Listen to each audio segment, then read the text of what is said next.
Hi, can you all hear me? Okay, great. I just want to just kick off over here the meeting and just advise. As you can see, I'm attending by Zoom, so I've asked our Mayor Pro Tem, since he's there in the room, that it'd probably be best for him to run the meeting rather than me trying to do something over Zoom here. So I hope you all agree with that. And I'll be on again attending by Zoom, but I'll hand it over to our Mayor Pro Tem, Joe Farmer. Thanks again. All right. Thanks, Mayor Garitano. So with that, I'll welcome everybody to the work session for July. I don't have too much to add. We can talk about what I get to do later, I suppose. We did that a couple months ago. So I think with that, Colleen, we'll hand it off to you for roll call. Mayor Garitano, Present.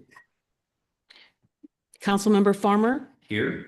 Councilmember Dodwell, Here. Councilmember Nyan, Councilmember Ottenberg, Here. Councilmember Trottier, Here. Councilmember Mabry, Here.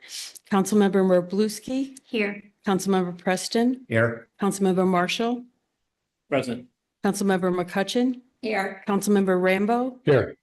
Councilmember Bockert, Present. Councilmember Kranz, Here. Councilmember Vanek, Here. Councilmember Albers, Councilmember Golani. All right. With that, that brings us to our presentation of our annual comprehensive financial report, which we have rather wonderfully large printouts of up here. I'd welcome you up to the mic here to Brandy to give us all the good news. Thank you for having me. Yes, everybody should have the lovely pronounced. You had 10 minutes to review. Now we're going to go quiz time. Okay. So we're really only going to focus on one document tonight. The lovely printed copy. If you have other questions, I'd be happy to answer them, but we're going to focus on this document tonight. Again, my name is Brandy Lawyer. I'm with Reuben Brown. I am the audit partner on the City of Wildwood. And I am here to present the results of the 2024 audit. I want to thank Rana for all of her time. We spend the last few months with her, peppering her with questions, emails. She's been really patient and phenomenal to work with. And so I just want to thank you for all of your hard work, Rana. I know it's not easy on top of your day-to-day tasks to have us come in and kind of pick through everything. But I'll be happy to report before we dive in that you did receive a clean, unmodified opinion on the audit this year. There are no findings or any conditions that we need to discuss tonight. Everything is pretty business as usual. There's going to be one item that we're going to talk about was related to a new standard that was implemented this year. I'll explain all that when we go through the report. But as part of the audit process, we issue 3 deliverables. The very large document you have, which is your annual comprehensive financial report, the viewpoints document, which we'll talk through tonight. And then in addition to that, we will issue a single audit report. That's your report on your federal grants. So if you expend more than $750,000, you're required to have a single audit. We just issued the draft today. No findings for that. We go through a risk assessment process to determine which grant we're going to look at for you guys. It's the state local fiscal recovery funds. We reviewed them last year, this year. No concerning items with that grant, and we should be able to issue the final document shortly and file that with the Federal Clearinghouse. So if you want to flip open to page number 3 on the viewpoints document, the first part of this is our required auditor communications. I'll kind of fly through some of this. But again, we've audited the financial statements for the city for December 31st, 2024. We did issue the report by June 30th, which is required to be filed by that date. We are required to provide you with the information in this report, and we've previously communicated some of this information in our planning communications in April.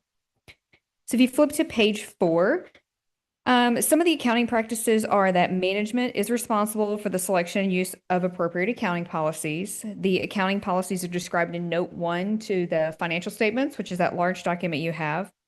We do have one new accounting policy we're going to talk about this year that was required to be implemented, but apart from that, there were no other changes. No transactions entered into for which there's a lack of authoritative guidance, nothing recorded outside of the period that was not where it was supposed to be, and no unusual transactions noted. On page 5, there are some accounting estimates that are particularly sensitive because of the significance to the financial statements, and because of the effect they could have. We are required to just point those out to you. Those are in note 2. I'm sorry. There's no significant estimates that you have that we were required to report on. The next is related to disclosures in your financial statements. So if you're going to look at that big document, there are a few areas I'd want you to look at. First, the management's discussion and analysis in the very front. This is written by Rana and her team. It's a very high-level summary of what occurred for the city this year. So if you're only going to look at one thing, that would be it. But if you're going to look at the footnotes, which take up the majority of that document, the ones I'd want you to look at are note 2 for the deposits and investments, note 4 for your long-term liabilities, and note 7 for your commitments and contingencies. Those are the most sensitive disclosures in there.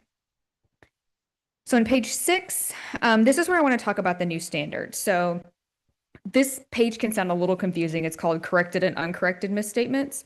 And we are required to accumulate all misstatements that are found during the audit and report them to you.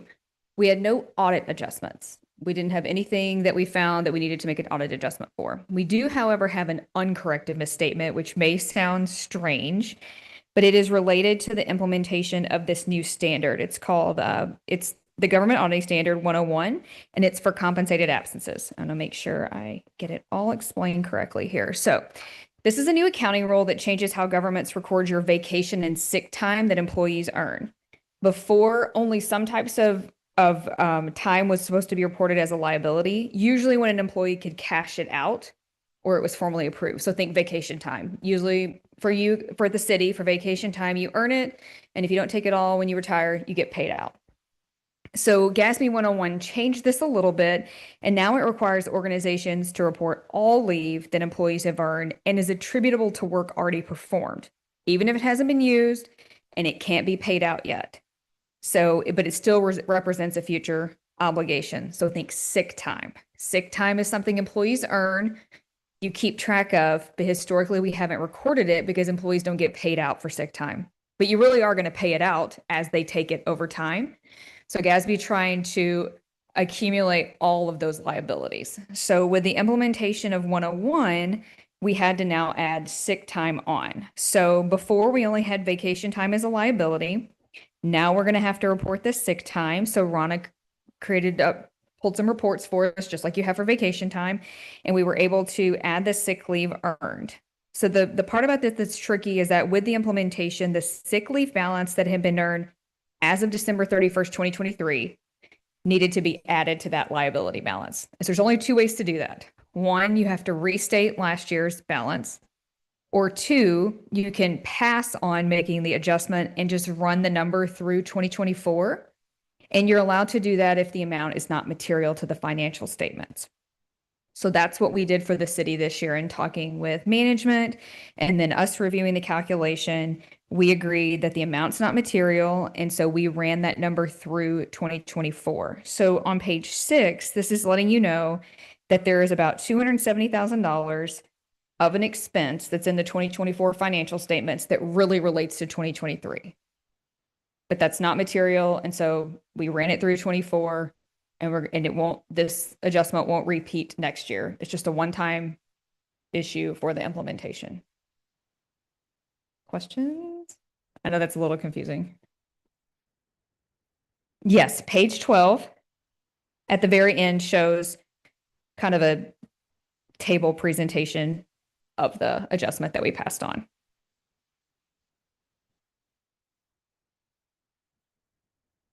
Any questions on that? I don't see any. Do I? I don't see any. Keep going. All right. So the last few things here are there are no circumstances that affected our auditor's report. We didn't have to consult with anybody outside the team on the engagement, no difficulties with management, and no other audit findings that we need to report. So that concludes the required communication. We do have a couple of graphs that we like to present each year just to kind of show you where the financial health of the city is. So on page 8, you can see the change in net position as a percentage of your net position. So this is the ratio it measures your financial condition for the year. And as you can see, it's slightly up this year from 2.8 to 3.3%. And when I was looking at this, this is mainly due to an increase in your sales tax and utility tax revenue for 24, as well as the investment income still continued to outperform. The markets did really well in 24, so that also helps your net position go up higher than 23.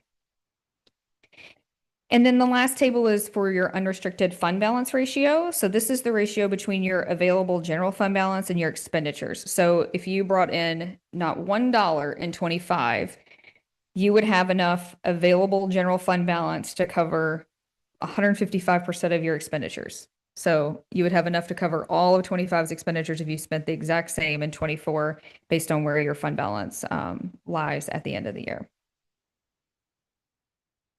That's a really strong percentage. So yes. So we've had this conversation a little bit in our Administration Public Works, and we've had some folks give us their thoughts and opinions. I just thought I would ask you. We may have asked this before. So, I mean, 155% seems like way too much to me. It's pretty strong. What is an appropriate amount for that?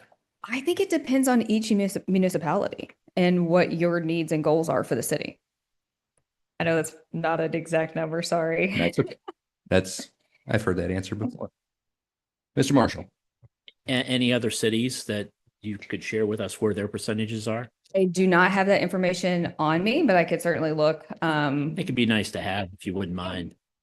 Yeah, or even if there are other cities that have also 155% would be good to know.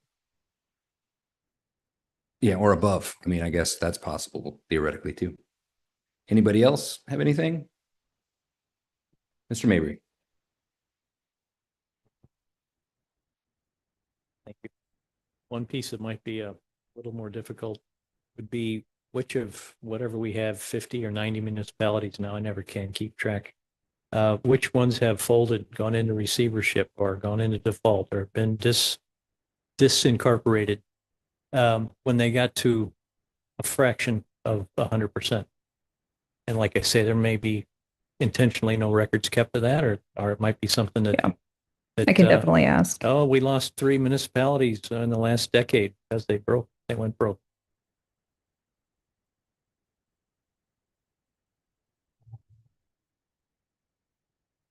Right. Anybody have anything else?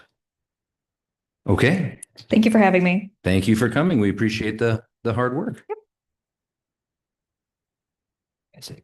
Yeah, absolutely. Mr. Lee. Thank you, Mayor Pro Temp. Just wanted to make a quick note in case the team's watching, but also we do have our finance officer here. Just wanted to thank her. I know Brandy had mentioned it, but thank the auditors for their help. They were excellent to work with as usual. And also our finance officer put a lot of time and effort into this report. So I just wanted to call that out. Thank you. Sure. Excellent work. All right, that brings us to our for information section. And the first item on our list is a report on Chapter 100. I know we got some emails on this. There's some tweaks, I guess, housekeeping things that need to be made on this. So my suggestion would, I don't want to like curtail conversation or anything, but my suggestion would be if it might be best held until next time, I guess. But I would leave that up to you guys. One item, and more than happy to answer any questions. We do have Shannon with our bond counsel here. The other parties are also present, but just want to make a quick note that if we could get it on the minutes and just a motion to bring this back in August, that would be the one thing to ask here. Sure. Ms. Dodwell? I'll make that motion, but I also want to tell both the city staff and the development group, thank you very much for your due diligence and making sure that we're all in a line with how we can do this fiscally responsibly and make it a win for you and a win for the city. So thank you all very much. All right. So we've got a motion made by Ms. Dodwell, seconded by Mr. Ottenberg. Any further discussion? Mr. Albers?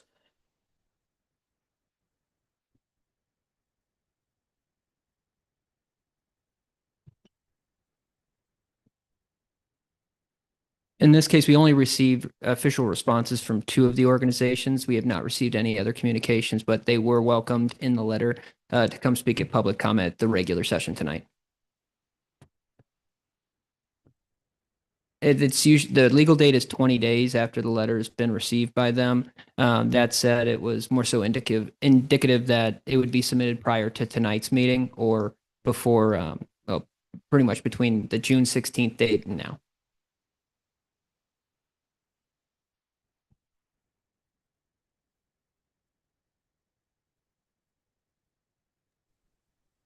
That could be something we can go back in the report. If there's no response, we'll put there that there was no response received by them.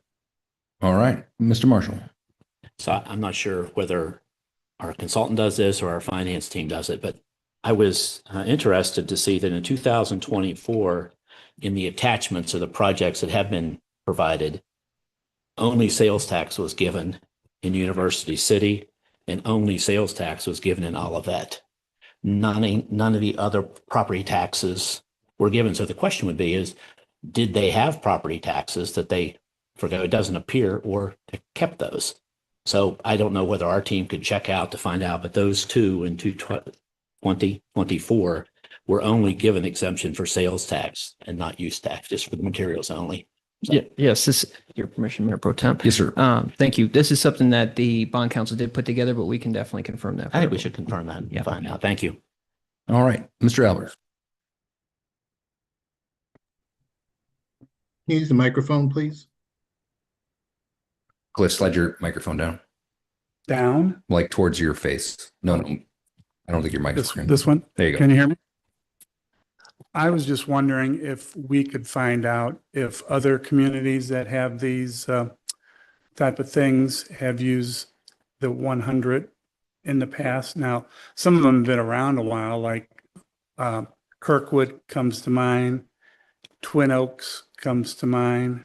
I think they're similar to the type of thing that we'd be looking here, and it'd be interested to hear if they went this route. So Go ahead. so the department tonight, what's included was based off what the bond council had in their records. We could certainly go back if they had used a different legal team to prepare the reporting, then that was not recorded here. This was just the items that were covered by the bond council, the Gilmore Bell. Thank you. All right. Anybody else? Mr. Mabry. Thank you. I heard 12, 18 different entities that enjoy benefits from what will be cut back or defrayed by this System 100, Practice 100. If that number is even close to accurate and we haven't received the 3 responses of whatever that number is, will there be a minimum number of the total number? And will there be a triage of whether, if we don't get responses officially from the top 3 or the top 5 of the total 18 entities, we're not going to be able to move forward? They're important enough to the city and they're important enough to the residents that we just can't bust a move until they've shown up. So we harangue them and badger them until they provide us an official written response that they haven't done yet. So we couldn't move forward tonight if we wanted to.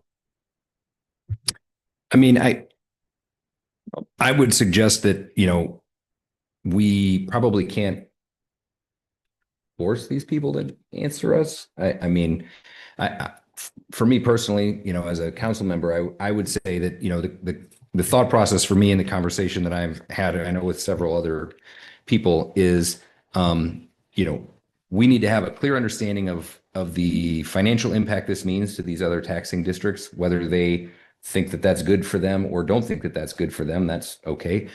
My assumption, as it would be for the city of Wildwood, if somebody decided they wanted to take the grocery tax away, for instance, we would be less than enthused. So I think that's kind of just probably a general position. So I think the thought process, at least for me, and I think the city team will certainly get some more of these pieces of information for us, but it's to look at, whether it is specific to this project, which is what we're discussing now, or just the concept of utilizing this tool in general.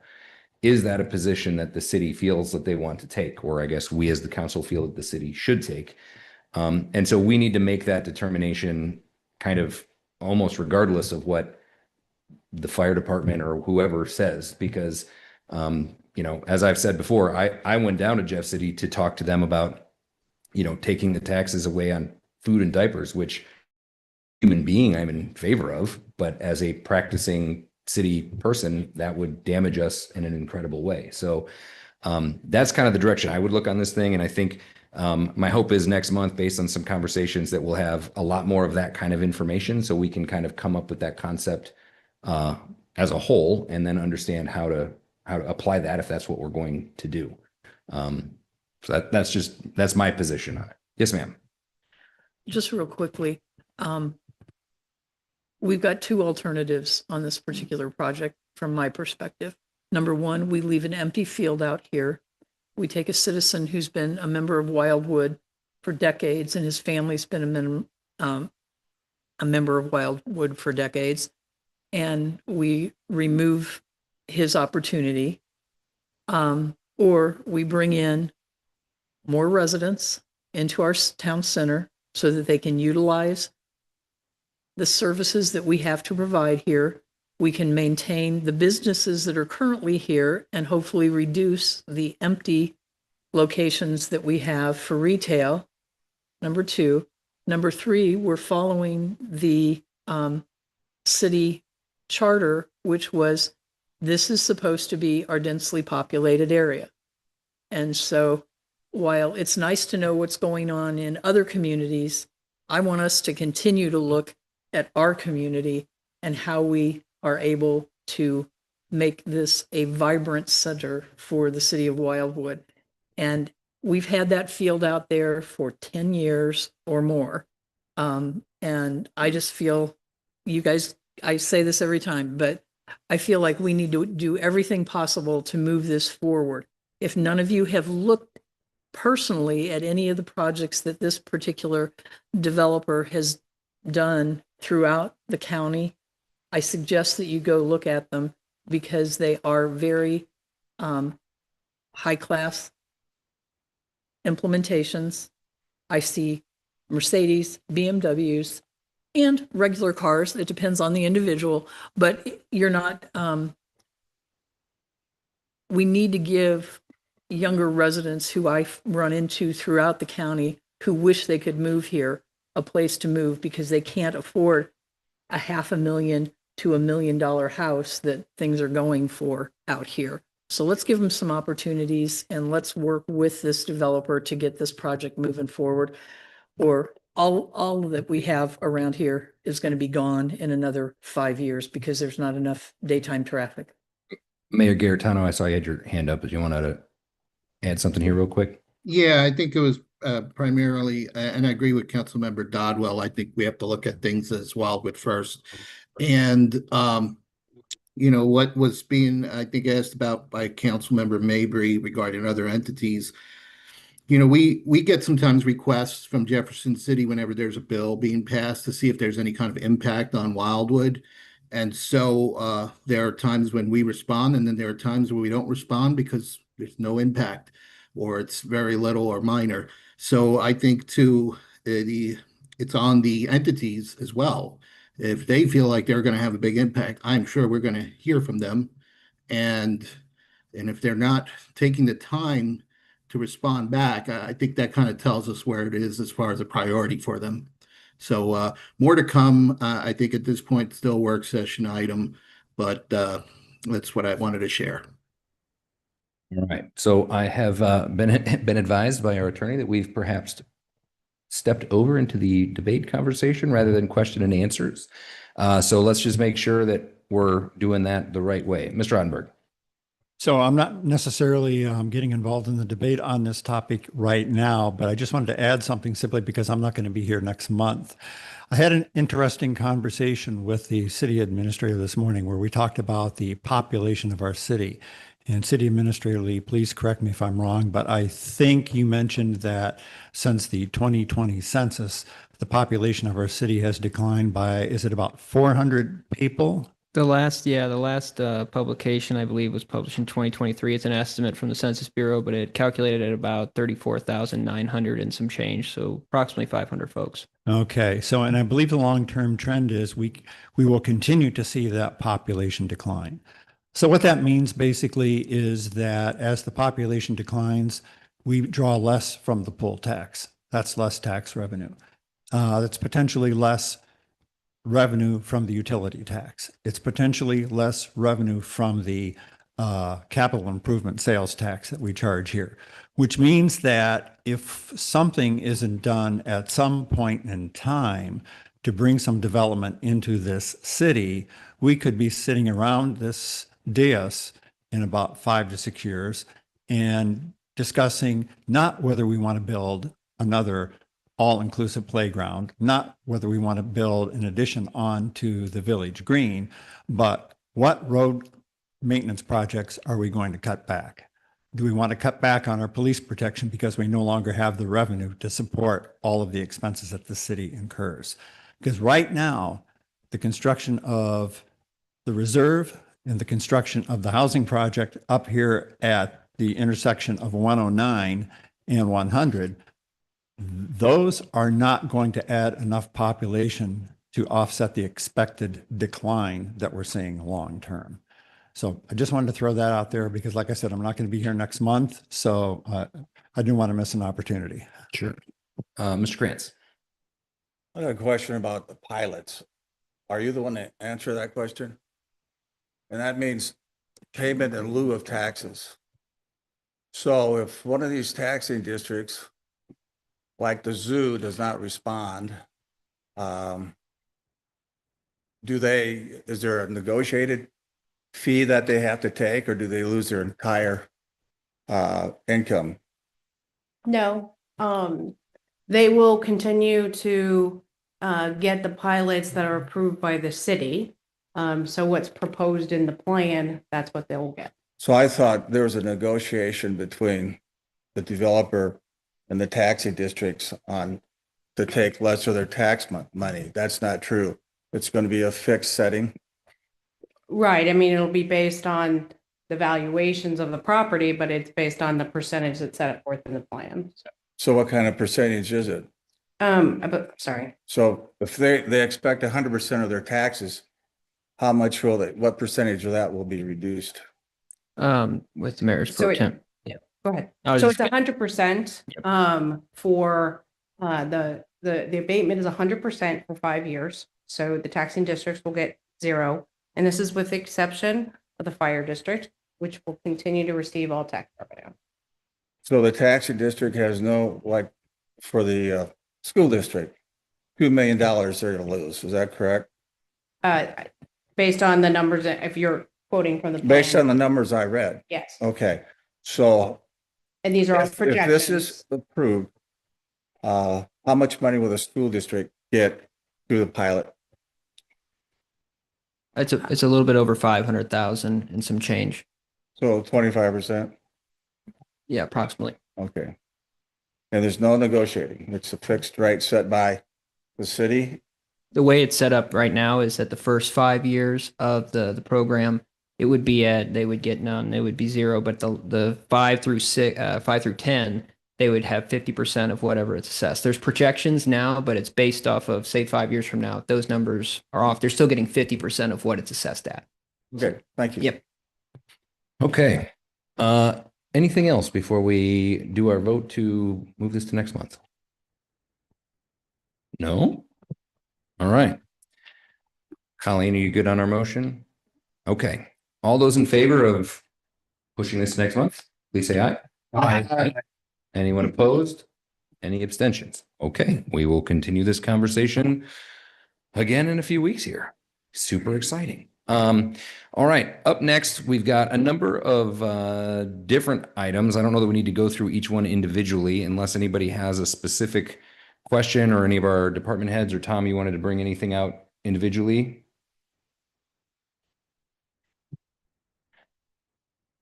I think we probably do. So, Mr. Lee, unless Joe or Rick, unless there's something else you wanted to add, Mr. Lee's going to have a little statement here, I think, about our watershed erosion situation.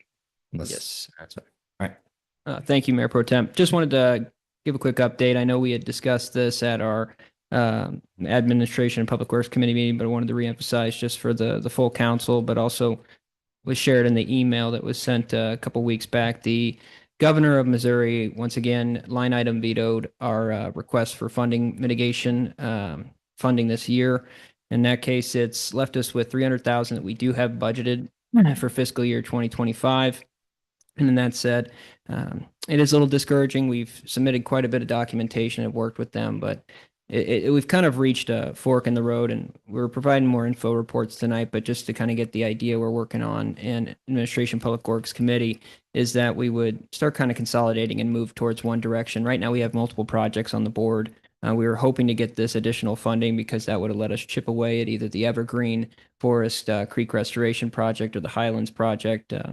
Or we could have also went towards the basins that we're working on Cox Creek and the Stormwater Management Master Plan.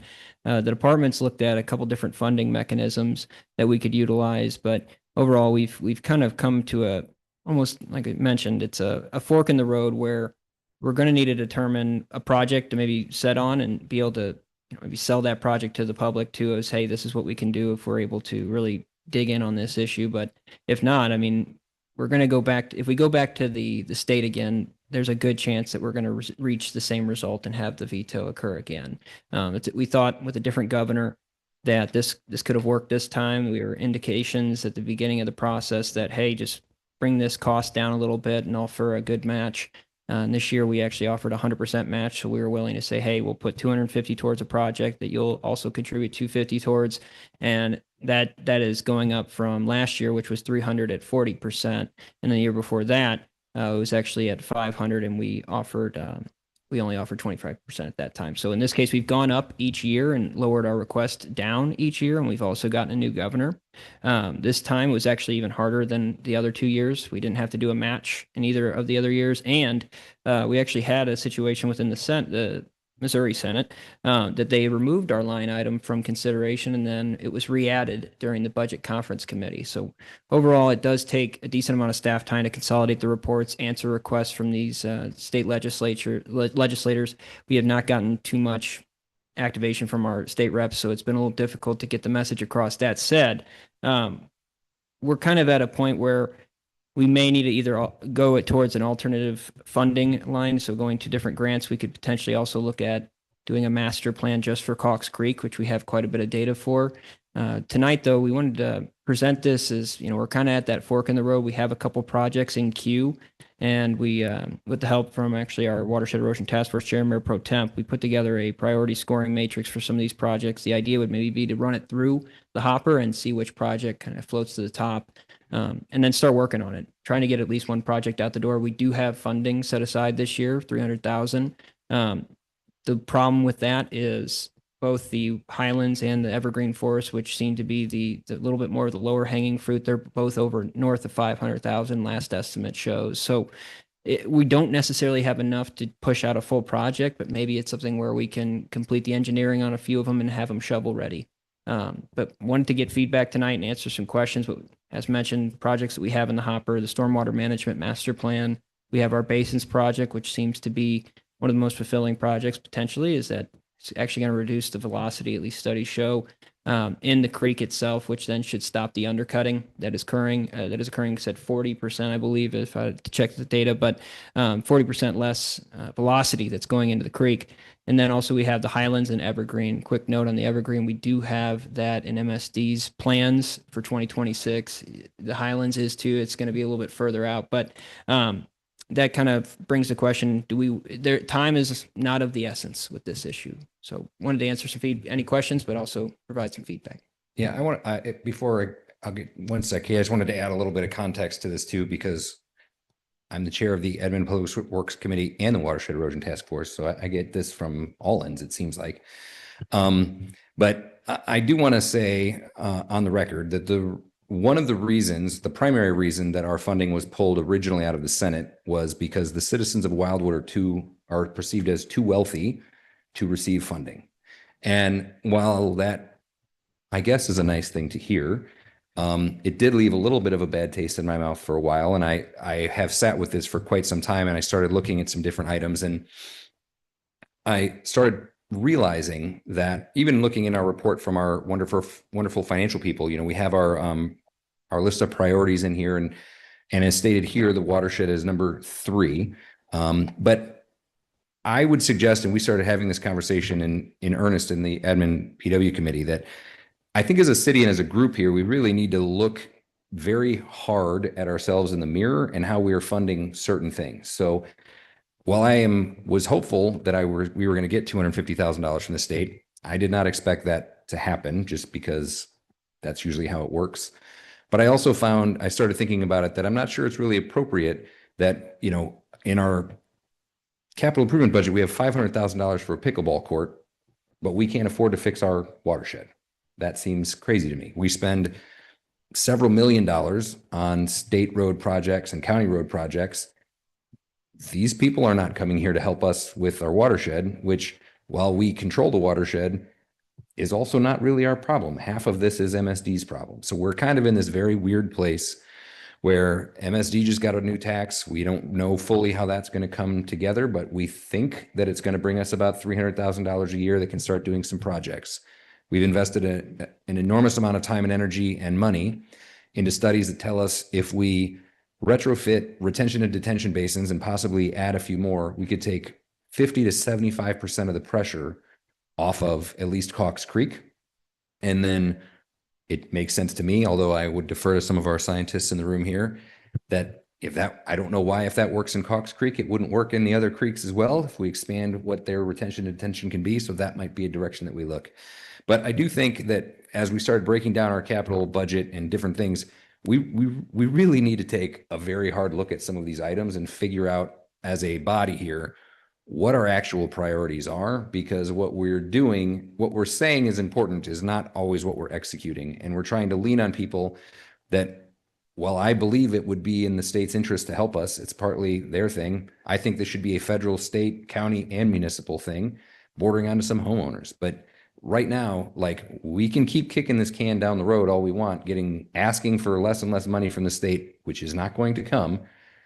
Or we can take the initiative to look at what we do as a city and try to make those changes inside of our own borders, which is maybe the reason that the city was founded in the first place, if I look back at it. So that's my little piece of information on that. And I think Tom's right. We've had little, if any, help from our actual state elected officials, which is something to consider when it comes time to vote for them, because their job is to bring this money back and help these things. And if they can't do that, at the very least, they could explain why. That would be nice. Ms. Dodwell, what do you got? Well, I was going to bring up the subject of, at the watershed committee, or ask the question, have you guys talked about internal funding sources within the city itself? And can you bring back at our next council meeting, as we head into our budget cycle, either I don't like to use the word tax, I'm going to use the word fee, for maintaining our watershed, that would go to every household, because every household and every building in town puts water down into those watersheds. So if we could get a little bit more creative about how we might be able to augment some of that funding, number one. Number two, let's make sure that we provide, and I don't know if the committee's talked about this either, are we sending anything out to the residents that live up against these creeks, informing them of what kind of living material could go into their yards? I see so many homes that are just nothing but grass straight down to the edge of the creek. And all that water's running down the hill and knocking the creek down. So can we change some ordinances so that people are required as a city homeowner to plant the types of material that Mr. Ramba has mentioned as well in their yards to keep it from eroding away? Just to speak to a couple of those things. So we have had a lot of discussions about it, and from the task force level, at the very least, and Mr. Vunich, correct me if I'm wrong. I don't think I will be, but if I am, please step in. From a task force level, the direction that we came up with in 2019 is still the direction that they're coming up with today, which is, in a realistic world, this is an an enormous financial undertaking by any stretch of the imagination. So while we have certainly items that we can move around in our budget, we have a reserve that we could tap into in certain degrees, things like that to try to help where we can.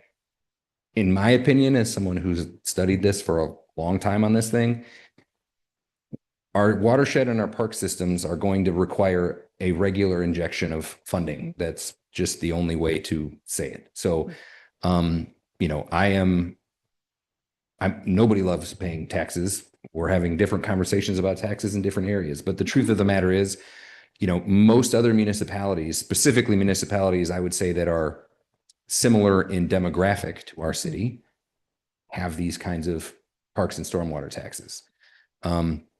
We have an incredible parks system that, you know, our staff, Mr. Vunish particularly, has worked years and years to build, and we all love very much. It's super expensive to take care of. And we have more parks that we want to add. And so the question is always, how are we adding more if we can't pay for these things? So I think we can answer those questions in that way. And then, yes, we're putting together a landscaping guide that we'll be able to put out. And certainly, I think we can look at some different ordinances if that's appropriate to encourage people or subdivisions to say, hey, let's dial this back. I know in mine, I've asked our contractors to stop cutting minimum 8 feet from the bank in common ground. It should be 50 feet, but, you know, that would create some problems. But 8 feet's got to be better than nothing. That's my suggestion. All right. Anybody else? Ms. McCutcheon.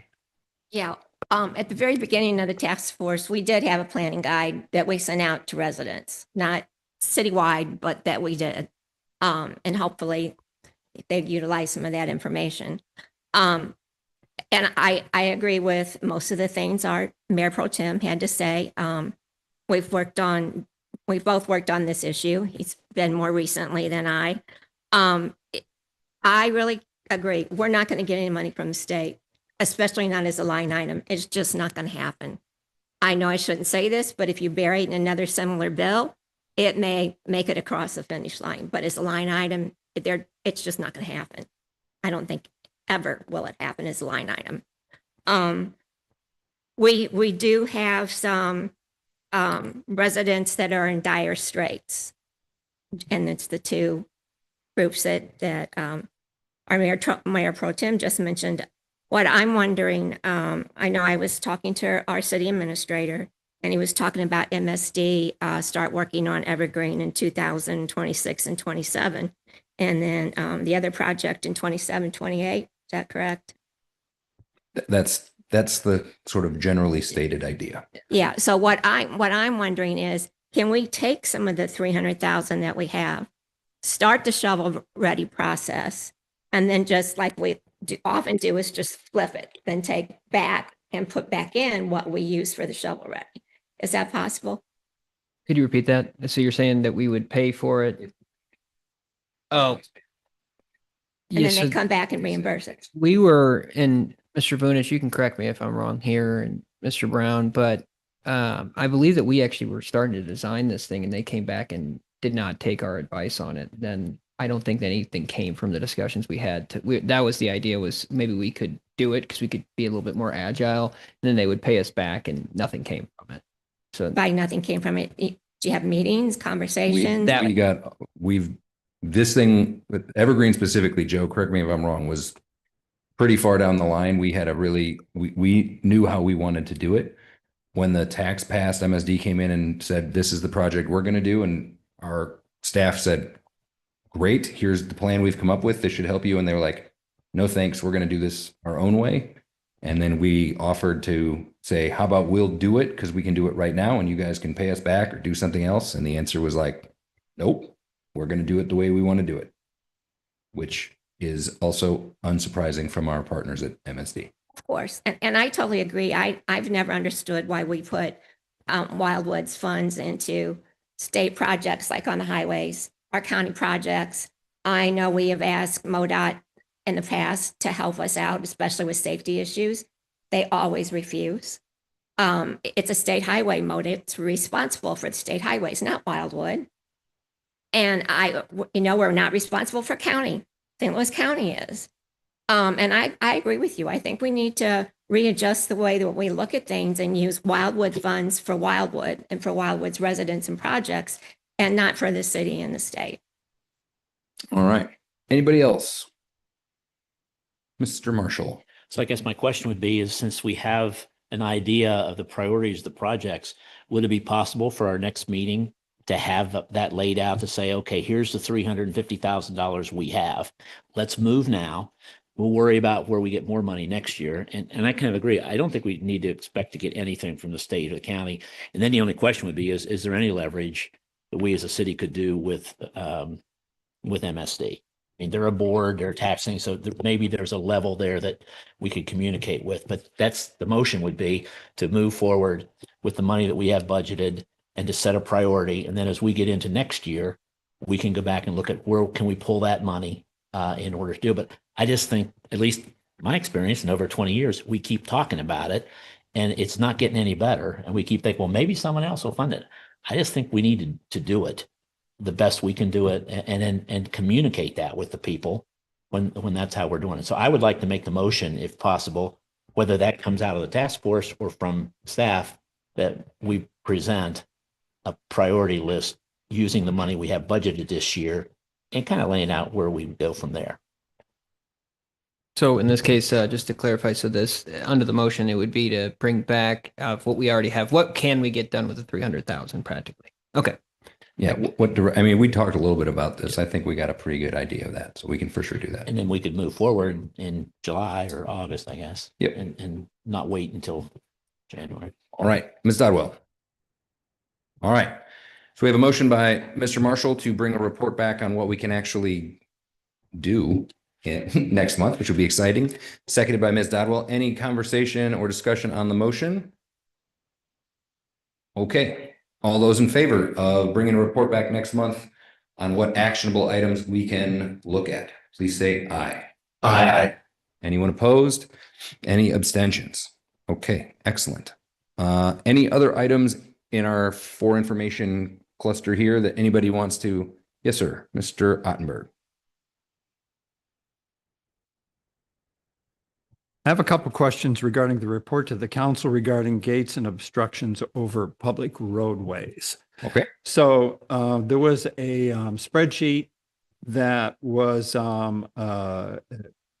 accessible by way of, clicking on the link, and it showed in this spreadsheet all of the gates in various subdivisions and so on and communities throughout the city. But also listed in there was Rockwood's Reservation and a gate that's on Glencoe Road on the north end. So the question I have is this, and it pertains to Bill 2994A that comes up later on this evening. How would passage of that bill impact that gate at the north end of Glencoe Road within Rockwood's Reservation? All right. If someone could answer that, Mr. I Lee? would appreciate it. Well, I can kind of clarify and I can kind of deduce here, but the way that the amended bill is written tonight is, one, moving forward, there would be no, allowance, and this is understood, I think, generally from the council's perspective, but no gates or obstructions within public owned right of way. The secondary part that was discussed at the last meeting was kind of this idea of emergency access or secondary access. So moving forward, the amended bill tonight actually states that, if you build, let's just say, a cul-de-sac or something that's now going to have this emergency access point, you're proposing this, and the fire team would be able to go through that access and have a gate to connect it, that would also be prohibited based off the new language. Beforehand, that emergency access could be provided as long as it's on private property. So when it comes to Glencoe, I don't think it would impact it retroactively. That said, if something were proposed in the future, that would be a matter of discussion. Okay. Mr. Bunich might have some clarity. Mr. Ottenberg, many years ago, the Missouri Department of Conservation came forward and asked St. Louis County to vacate Glencoe Road through their reservation. Ultimately, St. Louis County vacated the road. And so that's a private road owned by the state of Missouri. According to Mr. Brown, the gate is not on the public portion of Glencoe Road that remains. So we could ask, but it's there for safety purposes. Back when this was all transpiring in the 1980s, that was a great cut through for a lot of construction traffic. And those construction vehicles heading from basically west to east down that hill would get a full head of steam. And it was very unsafe to be in the park at those times. So the closure was meant to make the park, the reservation better. So to sort of sum up, the gate would not be impacted by this legislation. Is that correct? Correct. All right, perfect. Because my big concern is that if you go out to Babler or you go to Greensfelder, the hiking trails and so on throughout those parks, they're not impacted by traffic. Whereas over in Rockwood's Reservation, there is no shoulder along that road, along long stretches of that road. So there would be no place for a walker, runner, hiker to step should traffic come by. Yeah, this should not apply. All right, perfect. Thank you very much. Yep. Okay. Mr. Vanek. I have some questions regarding the roundabout at 109 BA. And I'm looking at the initial application. And it said that the total project cost was $1.7 million. Sponsor share plus Wildwood was $340,000 for 20% of the total cost. And then the most recent thing that we got from the city was total cost, instead of being 1.7, is now 2.4. And instead of 340,000, we're up to our match, our portion of the project, that's now $1,040,000, which is an increase of 700,000. And then the bad news is that we're $400,000 short based upon the how did this all transpire? Bring me up to date. I might defer to Director Brown, but my understanding is that yes, the bids came in and it was 400,000 over what was anticipated for construction. Yeah. And that's what's being considered. It hasn't been approved by the council, obviously, but the other component, I believe, is a worked in contingency on that as well. That's always worked in with projects of this scale. Okay. Mr. Brown, if you want to clarify a little bit further. Well, if you want a summary of the history, the inception of the project predates the 2020. So we went through the pandemic. We've seen a pretty strong period of inflation that's impacted pricing all the way through the construction industry. So a lot of the original estimates that were done in 1999 on the project. So we didn't apply for funding, I believe, until 2020 or thereabouts. So the original cost estimates were pre-pandemic. They didn't reflect the inflation accurately that resulted after the pandemic. And then more recently, we've seen a historic period with MoDOT where we're, as you can see, as you drive around, building lots of improvements on our highways. So we're seeing, in my opinion, another round of MoDOT inspired inflation costs going up with projects because MoDOT is at this point has a record program. We've never spent this kind of money in the state before on transportation. They've already committed $1 billion, as I mentioned, to Admin Public Works into the I-70 improvements statewide, and they have another $2 billion to go. So it's driving these costs. Labor, materials primarily are going up. So I think that's part of it as well. Yeah, Rick, just correct me if I'm wrong on this. So the funding, I happen to drive all the way across the state this weekend, so I saw so much construction everywhere. This is all federal funding, right? That was given to the state to do this? No, this is absolutely, it is not. This is state dollar. The legislature passed about 3-4 years ago, state gas tax funds. So they do use federal funds at MoDOT to match most of their improvement projects, but the large increase is state. In fact, the governor was the one who last year spearheaded the big expenditure for funds going from general revenue for I-70, $2.8 billion. So it's a combination of state gas tax and the general revenue funds of $2.8 billion that they put towards I-70 reconstruction statewide. So, Mayor Garritano, I don't want to speak for you. So if I say something wrong and you want to hop in and correct me, please do. But I know one of the things that you and I, Mayor Garritano and I have talked a lot about is the idea of really looking at and assessing the projects that we're taking on as a city, because we have this very long list of things, you know, the roundabouts, the J-turns, all of this stuff. And as Director Brown has stated, like the conception of these were before two really large and expensive events, the pandemic and then MoDOT just spending all of the money to hire everybody to build golden roads everywhere, which I think we'll all like once it's done, but it's currently affecting our bottom line at the moment. So one of the things I've been very appreciative about the mayor's philosophy on this is to really pump the brakes on taking on new projects like this and getting these things where we're kind of in a way a little bit handcuffed when it comes to, you know, federal matches or state funds or whatever it is, where they have kind of forced our hand into saying, sure, we'll spend $300,000. Just kidding. Now it's $1 million. And there's not really a whole lot that we seem to be able to do about that. So, Mayor Garritano, I don't know if you want to add anything to that regard. Yeah, thank you for that. Well, I do think that, you know, we're going through right now. You're muted, Joe. Oh, here we go. Travis got it. Great. Start Thank over. you. There you go. All right, appreciate that. Yeah, I think that we are going through a period right now of a lot of investment going on, which is needed throughout our city, and our residents see it. And I think it's going to make Wildwood a better place. I think right now, when you look at Wildwood, I mean, we have a new Village Green going up. We have road work that's taking place on just about many roads. So, you know, you don't see that kind of construction probably anywhere else that I've seen throughout West County, like the way that it's taking place around here.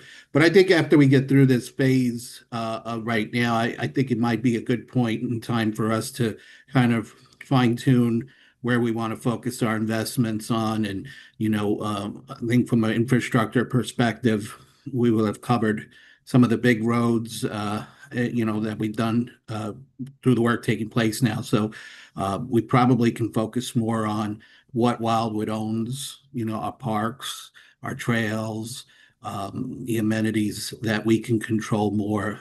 Because I think one thing we've learned over the past several months is that we are one of the largest cost share partners with MoDOT, and we do a lot of investment, but you know, I think we have to make sure that they realize that, you know, they're responsible for their roads. So, you know, hopefully we can get the county on board as well with its roads, because there's some serious, I think, deficiencies on those county roads. And those are far worse, I think, than others. So I think it'll be good for us to take a break and kind of just make sure we spend wisely. Just one more question. Yes, sir. Looking back on what happened, and I don't dwell on it, but why did the city of Wildwood take this project on solely? That when it's a state road maintained by the state, why did we not try and get state of Missouri come in 50-50 to share these costs? And then, you know, all these cost overruns, at least they would be sharing them now versus all these overruns coming back taxpayers of Wildwood. Why didn't that happen? Just curious. Mr. Lee. I wasn't part of the exact negotiation. I do remember there was a car accident that took place at that intersection. That's what spearheaded it. But when it comes to the actual discussions with MoDOT, I do not have the exact info there. But if Mr. Brown, I mean, do you have any additional info? I mean, the thing is, it is an 80% match of what was originally presented. So the TIP app that was submitted is to cover the 80%. But we only do 20. So you're pretty much saying, why wasn't MoDOT involved on that 10% of the 20? Yeah. Why did that? Yeah. Well, I don't recall at the time that MoDOT had their cost share program in existence. They had been without it for several years. And so we didn't have the availability to apply through that program. Now, I could double check that to be sure I'm correct saying that. But I think it is fair to say historically we have improved MoDOT's section of 109 in Wildwood.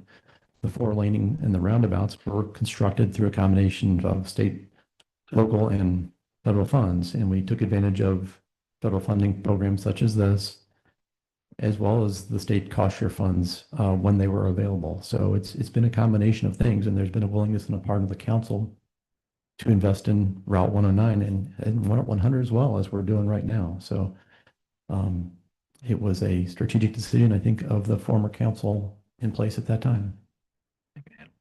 Yeah, and one thing I would just add is that, and luckily, I mean, MoDOT does have more funding available these days, but I do, based off the experience I've had with them, we're getting to a point where they've actually tightened up a lot of the roadways here in the Wildwood. It's actually going to look really great after the next couple months. But that said, it's almost like they won't, if you don't pay for the improvement, there's a difference between improvement and maintenance. And when it comes to these improvements, like a roundabout or the 100 improvements specifically, let's use that as a better example.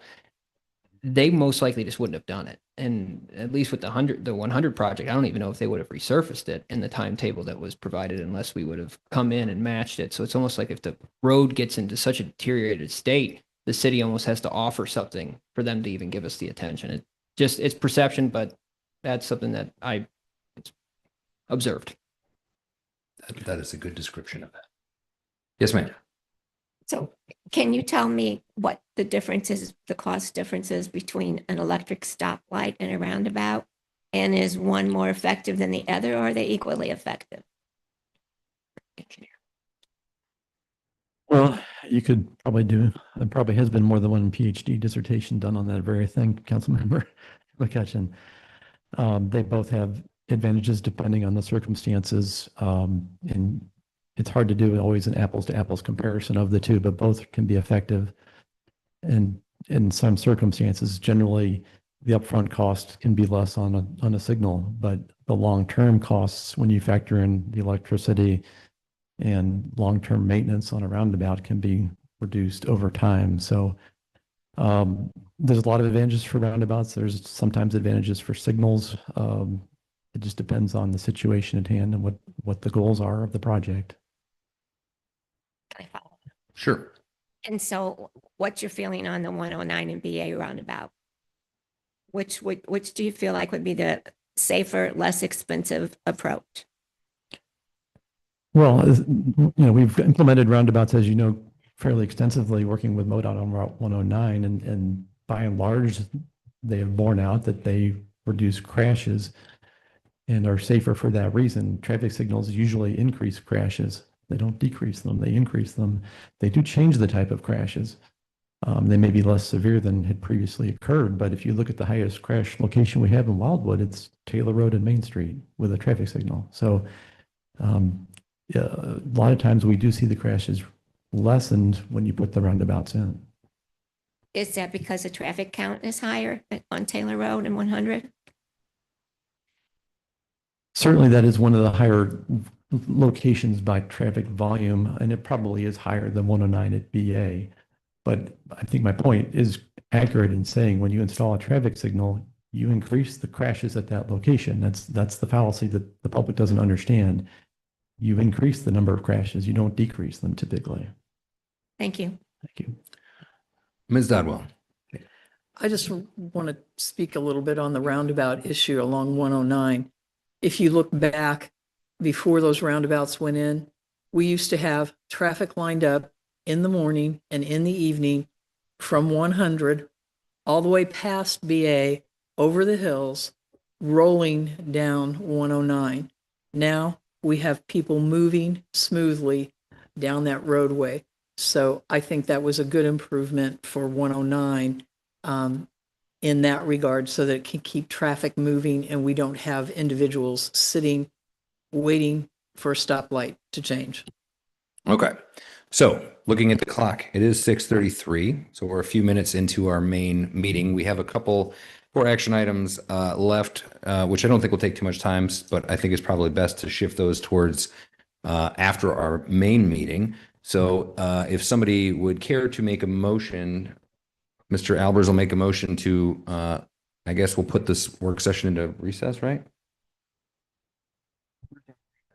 Yeah, so we'll resume this after the regular session. So a motion made by Mr.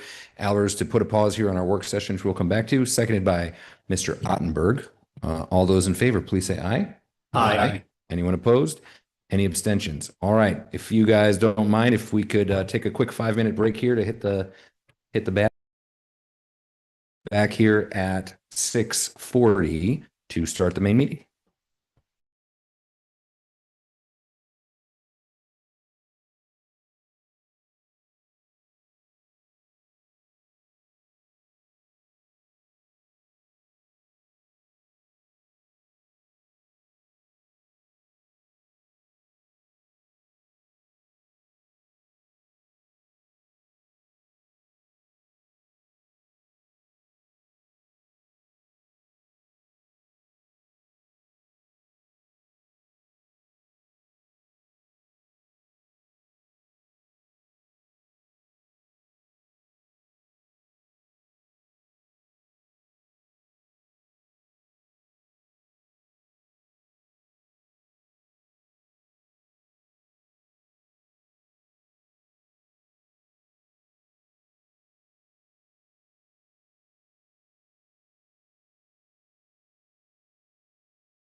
All right, everybody. It is 6:40. So if we can return up to our seats, we'll get started here in just a moment. Mayor Garritano, who is joining us via Zoom, is going to make a quick little statement, I believe.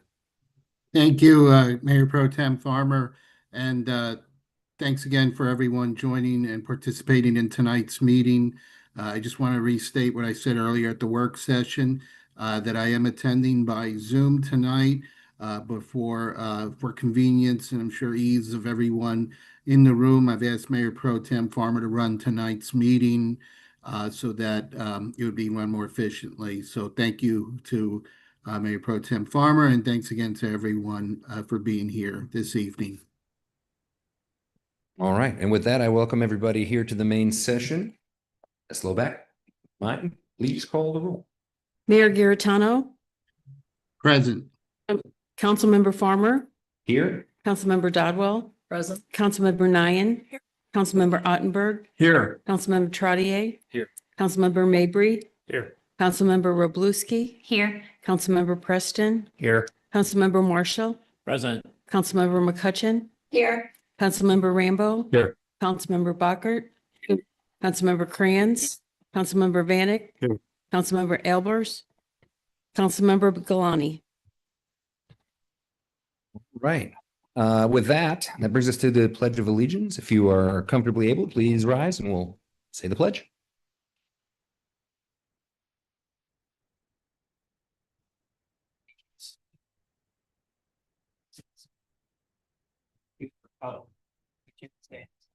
One nation, God, indivisible, liberty and justice for all. Okay, our approval of minutes will be done in the consent agenda, so we'll talk about that a little later. And that brings us to our public participation section. And public participation is a valuable part of what we do here. As a reminder, if you'd like to come up and speak, please fill out a speaker card in the back and provide it to our city clerk. Just give us your name, address, ward, and the topic you want to speak on. You have 5 minutes. We've got a little clock up here. I'll let you know if you hit the 30-second mark so you can try to wrap up your comments as quickly as possible. And this is really a time for you to make a statement, not exactly engage in a conversation with the council members of the staff. If you do have some questions, certainly staff or council can answer those via email or at the end of the meeting. But this is a time for you to speak. So I know we have a few names on the list. Colleen, you want to call up our first speaker? Tom Kyman about the Wildwoods Town Center development. Hi, good evening. My name is Tom Kyman. I'm the founder of Mia Rose Holdings, partner with the Greenberg family for the Wildwood Town Center development. My address is 7 Baxter Lane, Chesterfield, Missouri. It was interesting to learn tonight that we're going to be building a pretty massive development at the most dangerous intersection of Wildwood. So we're out. Sorry. I was not aware of that, but I appreciate.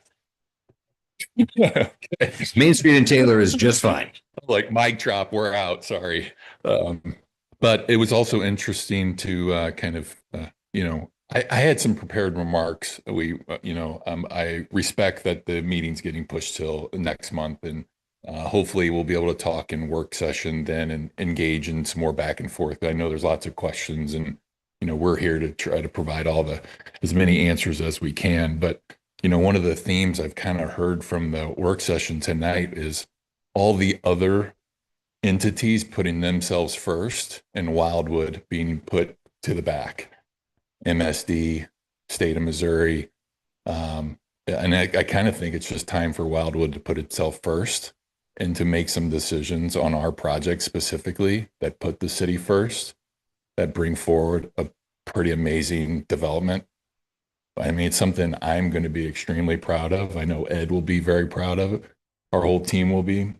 And I think you all will be very proud of it at the end of the day. I mean, it's a $50 million investment in the town center. So,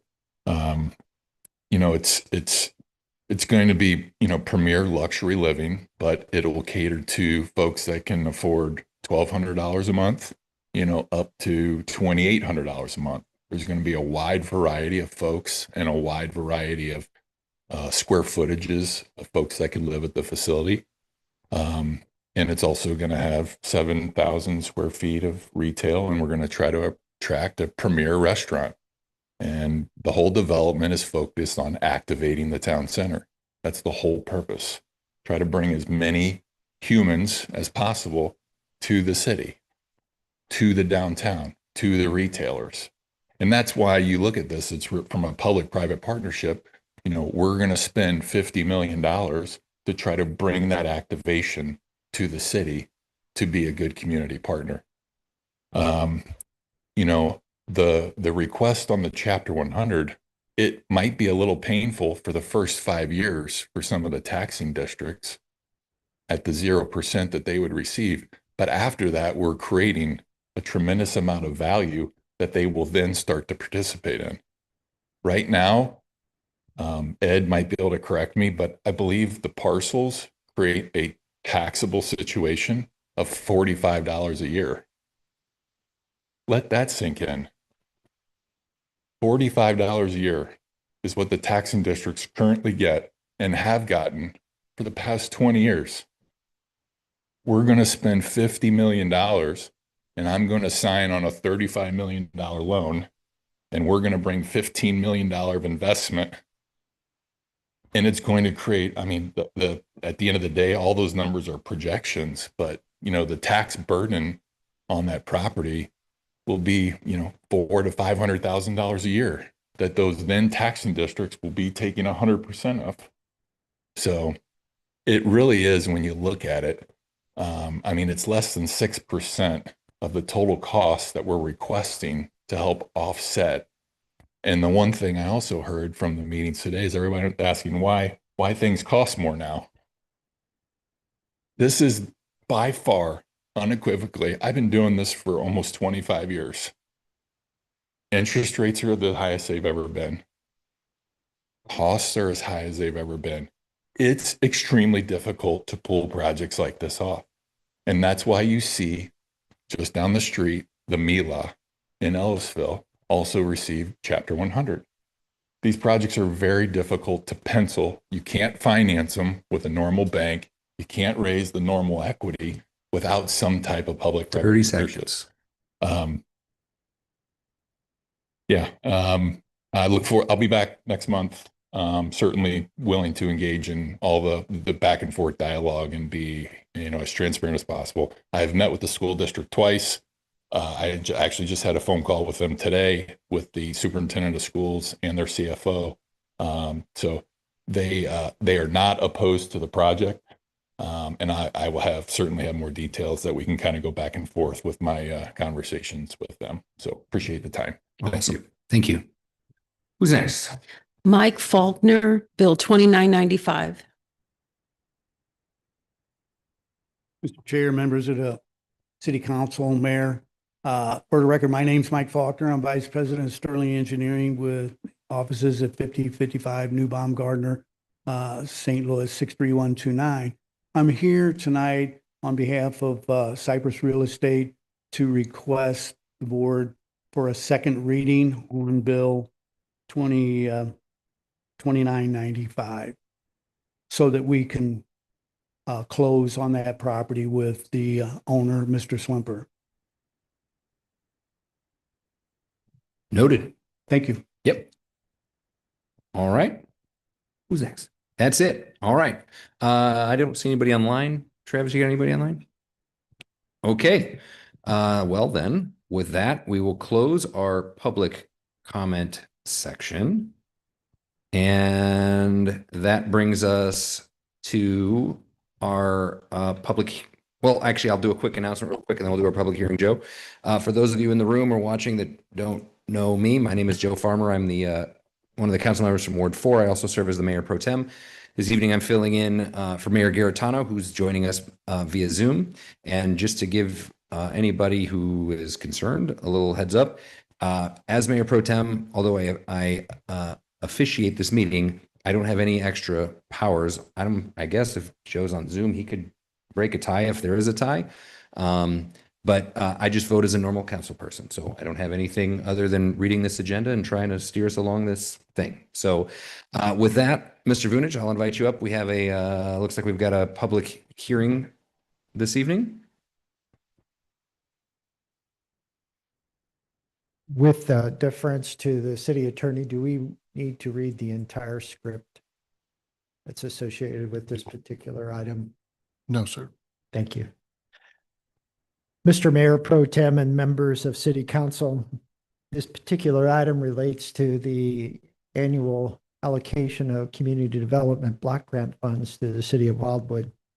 Each year, approximately $25,500 is allocated to the city for certain activities that comply with federal guidelines and the Office of Community Development with St. Louis County. Tonight's public hearing is relative to fiscal year 2023 and fiscal year 2024. Collectively, for those 2 years, there is a total of $76,500 that is the city of Wildwoods that's in waiting for allocation to different endeavors.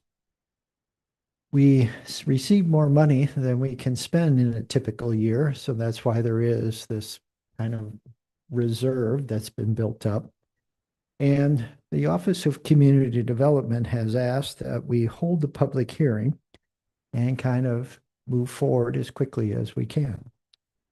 The reason the Office of Community Development has asked such is that they have moved from 1 year or annual allocations to a 3-year time frame, which after this initial changeover will be much better. Instead of holding public hearings every year, we'll only have to do it once every 3 years.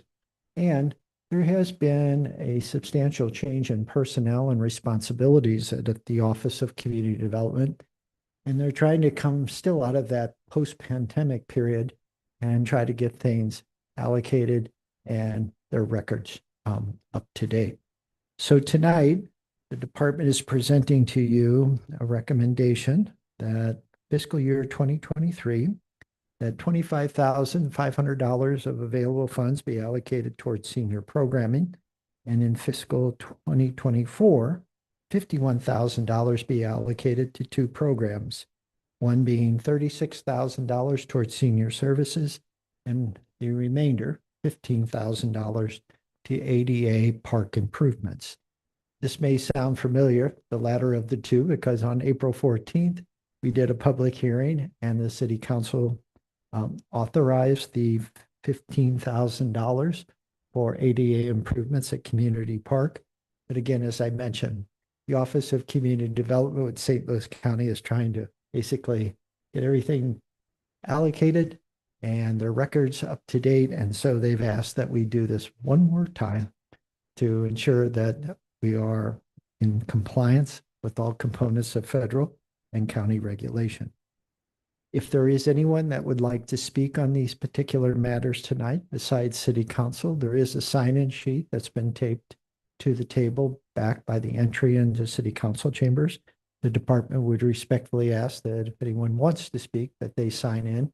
We are required to provide the sign-in sheets as part of the package of information that's delivered to St. Louis County. If there are any questions regarding this program and the 2 items that are the subject of our public hearing tonight, the department would be glad to try to answer them at this time. Thank you. All right. I don't see anybody in the room. I don't believe. While Travis is double checking that, is there anybody up here that has any questions on these 2 items? Or I assume if not, and nobody's wanting to speak, Travis, we just close this public Yes. thing? Okay. Mr. Mayor Pro Tem, we would close the public hearing, and later on tonight's agenda, there is a bill for introduction. Okay. If there are no questions, if there are, please raise your hand. If not, a motion to close the public hearing would be great. I don't know. We didn't get a motion to open the public hearing, I guess, technically, did we? Do we need one? I declare all kinds of things. That always makes it official. All right. Motion made by Mr. Krantz to adjourn the public hearing, seconded by Mr. Albers. All those in favor, please say aye. Aye. Aye. Anyone opposed? Any abstentions? Okay, the public hearing is closed. We'll see these items here again, I guess, in a few minutes. Thank you. All right, that brings us to unfinished business. Up first is an ordinance. This would be, I assume, relating to the park, right? Village Green and the power lines. Is that Joe? Is that you, Tom? Who's? All right, Mr. Vunich, let's hear all about it. Mr. Mayor Pro Tem, do we need to do a motion and second for? Second reading? All right. Anybody care to make a motion for the second reading of our bill? Made by Mr. Albers, seconded by Mr. Rambo. All those in favor, please say aye. Aye. Anyone opposed? Any abstentions? All right, Mr. Vunich, any changes or any important information we need to know? We'll read it too. All these technicalities. Bill 2991A, an ordinance of the City of Wildwood authorizing a payment to Ameren, Missouri for the undergrounding of existing overhead electrical lines and the specific corresponding work set forth in the attached information, such being in association with Phase 1 of Village Green. Thank you, ma'am. Mr. Mayor Pro Tem and members of City Council, this particular bill would authorize the payment of approximately $100,000 to Ameren, Missouri for the undergrounding of the overhead electrical lines that border between existing City Hall and the new Village Green Phase 1. As many of you are aware, the original design and engineering plans relating to this particular item of Village Green Phase 1 showed an error, and that error ultimately was carried through in the bidding process and ultimately the selection of the bidder and construction activity. Over the course of months, there have been efforts to try to address the undergrounding of the lines through a different set of change orders. Those change orders ultimately equated to almost $200,000 of additional project cost. As a last resort, the department reached out to Ameren, Missouri and explained the circumstances. And Ameren, Missouri, and I give them very many kudos for this, came back with an alternative approach. Instead of underground duct bank, a switchgear, and they took the entirety of the project onto them themselves, meaning the general contractor and subcontractors associated with Village Green Phase 1 will basically have no role in the undergrounding of the lines. That action by Ameren, Missouri saved the city $100,000. And so tonight, the department would like to expedite getting them the payment so as they can move forward with the undergrounding of the lines. And with the undergrounding of the overhead electrical lines, all of the items relative to flat work, final grading, installation of other improvements can be completed at the entry access point into Village Green. No longer be any impediments to the work being completed. Thank you. All right. Any questions, concerns, or a motion to proceed? Oh, Mr. Lee. We will, since the last month, the price was different. I'd have to look back at the documents to confirm that, but 100% this is final. So we do have an amended version of the bill since Ameren got back to us with the final numbers. So we would need a motion to adopt the amended version before final passage. Okay. Ms. McCutcheon. I move that we adopt the amendment. Okay. Anybody care to second? Seconded by Mr. Ottenberg. Any discussion on the amended item? Mr. Mabry. Yes. Director Vunich, we hear at each opportunity where it can be presented and the issue raised about the errors and omissions of some party. And sounds to me like we're settling away from the contractor and we're settling toward CDG as the engineer of record. We talk about our having to now spend money that was intended to be included in the scope of work and the contract of the contractor out there working. And we're going to approve this because I'll support approving it, but we're really putting the cart before the horse about finding out how we're going to recoup this $100,000 that we're spending twice if we don't recoup it from a culpable party. So What goes there with that? Council member, I'm happy to speak with you on that offline in terms of our efforts. Very well. All right. Any other questions? Okay. All those in favor of our amended bill to bury our electric over at the Village Green, please say aye. Aye. Anyone opposed? Any abstentions? All right, Mr. Vunich, looks like get this show on the road. That'd be great. Okay, that brings us to, now we need to do the final passage. Okay, A roll call, please. all right. Do we need a motion for the final passage or just a roll call? Just a roll call. Councilmember Farmer, Yes. Councilmember Dodwell, Yes. Councilmember Nyan, Yes. Councilmember Ottenberg, Yes. Councilmember Trottier, Yes. Councilmember Mabry, Yes. Councilmember Roblewski, Yes. Councilmember Preston, Yes. Councilmember Marshall, Yes. Councilmember McCutcheon, Yes. Councilmember Rambo, Yes. Councilmember Bockert, Yes. Councilmember Crayons, Councilmember Vanek, Yes. Councilmember Albers. All right, with that, the motion passes, or the bill passes, I suppose.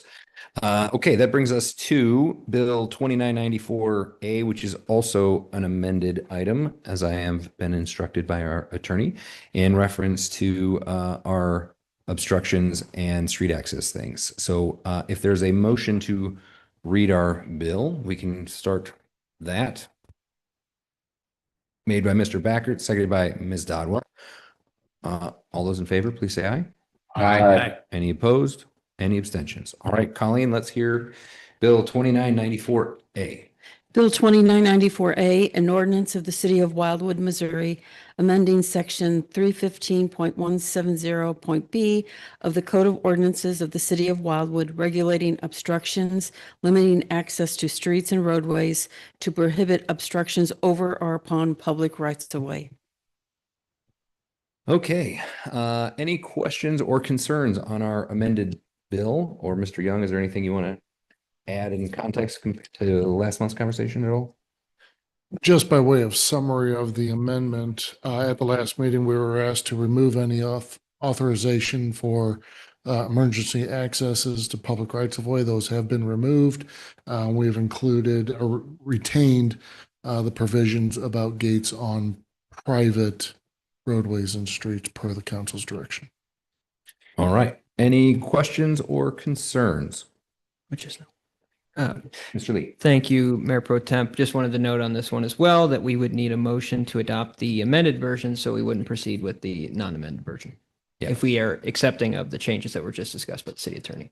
Yes, so you read the amended, I guess we read the amended. Yes. Okay, so we just need a motion to approve the amended version made by Mr. Mabry, seconded by Mr. Ottenberg.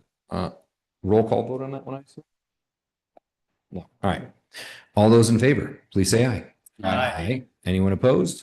Any abstentions? All right, now we do a roll call. This is ridiculous. Let's do the roll call vote now.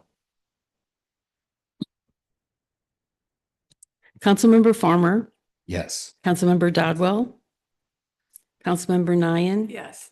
Councilmember Ottenberg. Yes.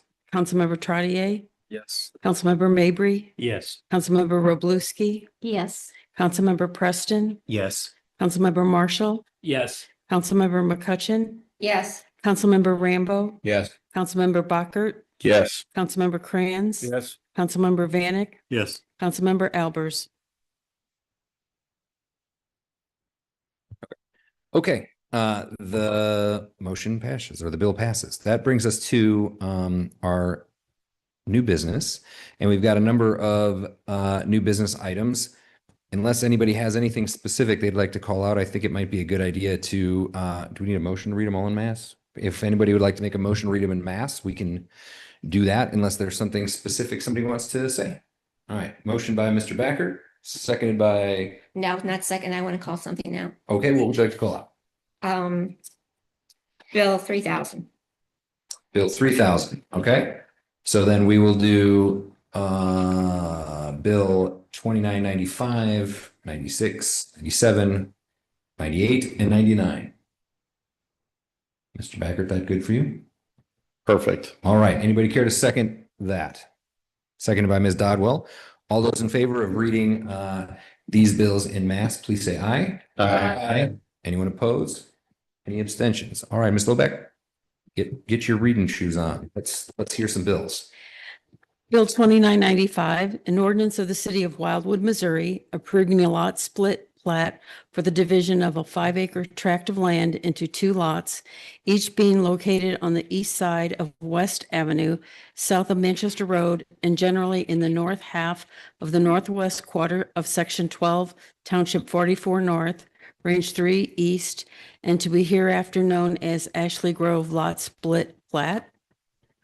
Bill 2996, an ordinance of the City Council of the City of Wildwood, authorizing the mayor to submit on behalf of the city applications to the St. Louis County Office of Community Development for the allocation of $25,500 and $51,000 of the 2023 and 2024 Community Development Block Grant Funds, CDBG, for senior services and accessibility improvements within the city's park system, and authorizing the mayor to execute the Municipal Housing and Community Development Supplemental Cooperation Agreement.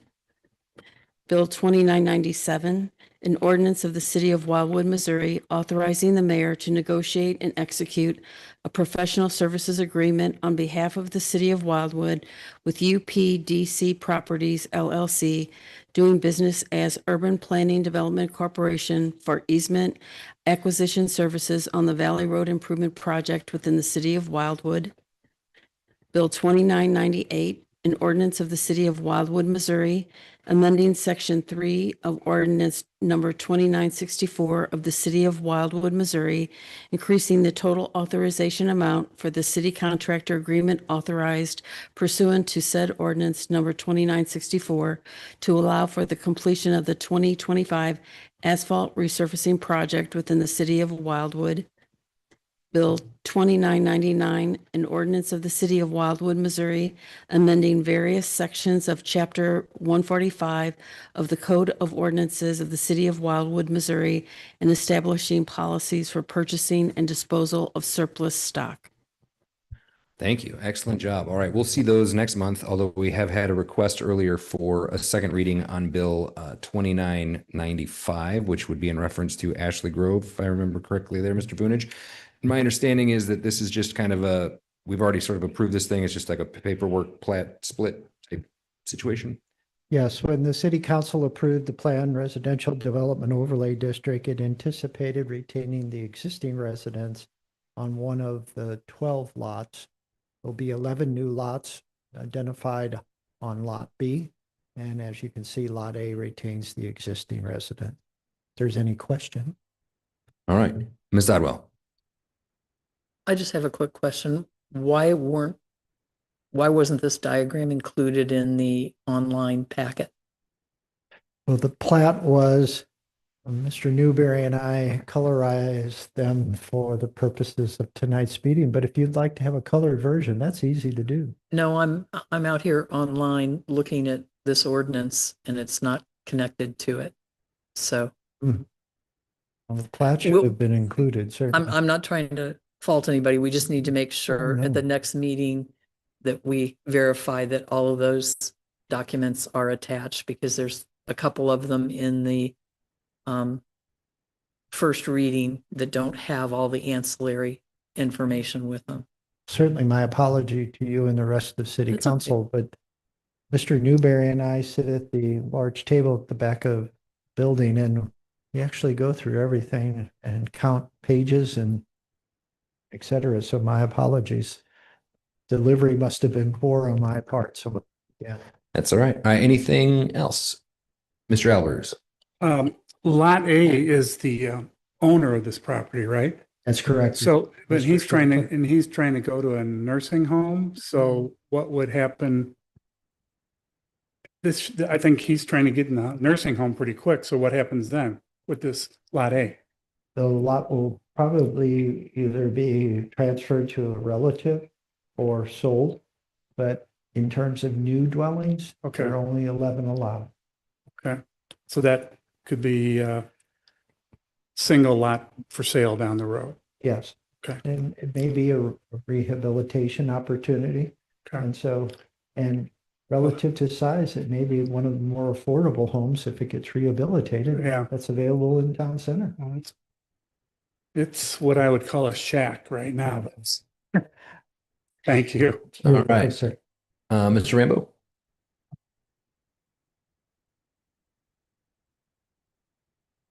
Oh. That's okay.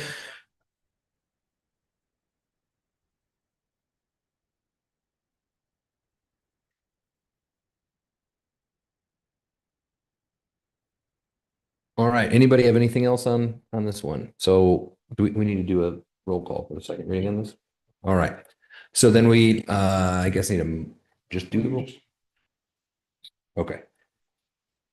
So made by Councilmember Dodwell, seconded by Councilmember Nyan, and then we'll try a voice vote. I'll be shocked if this doesn't work. All those in favor of approving this plat split, please say aye. Aye. Anyone opposed? Any abstentions? Okay. Very good. That brings us to bill number 1,000. Look at that. Oh, you got to read it again. Sorry, Colleen, go ahead. Bill 2995, an ordinance of the City of Wildwood, Missouri, approving a lot split plat for the division of a 5-acre tract of land into 2 lots, each being located on the east side of West Avenue, south of Manchester Road, and generally in the north half of the northwest quarter of Section 12, Township 44 North, Range 3 East, and to be hereafter known as Ashley Grove Lot Split Plat. Does anybody have any other questions on that one? If not, I think we got to do a roll call vote from what I'm told. So we'll vote again. So many votes tonight. Councilmember Farmer, Sure. Councilmember Dodwell, Yes. Councilmember Nyan, Councilmember Ottenberg, Yes. Councilmember Trottier, Yes. Councilmember Mabry, Yes. Councilmember Roblewski, Yes. Councilmember Preston, Yes. Councilmember Marshall, Yes. Councilmember McCutcheon, Yes. Councilmember Rambo, Yes. Councilmember Bockert, Yes. Councilmember Kranz, Councilmember Vanek, Yes. Councilmember Albers, Councilmember oh, sorry, he's opposite. All right. That one passes, which now finally brings us to magical bill number 3,000, right, Tom? Okay. Can I have a motion for the reading of bill number 3,000 made by Mr. Ottenberg, seconded by Mr. Krantz? All those in favor, please say aye. Aye. Anyone opposed? Any? No. All right. Ms. McCutcheon's opposed. Any abstentions? All right. Colleen, whenever you are ready, please read bill number 3,000.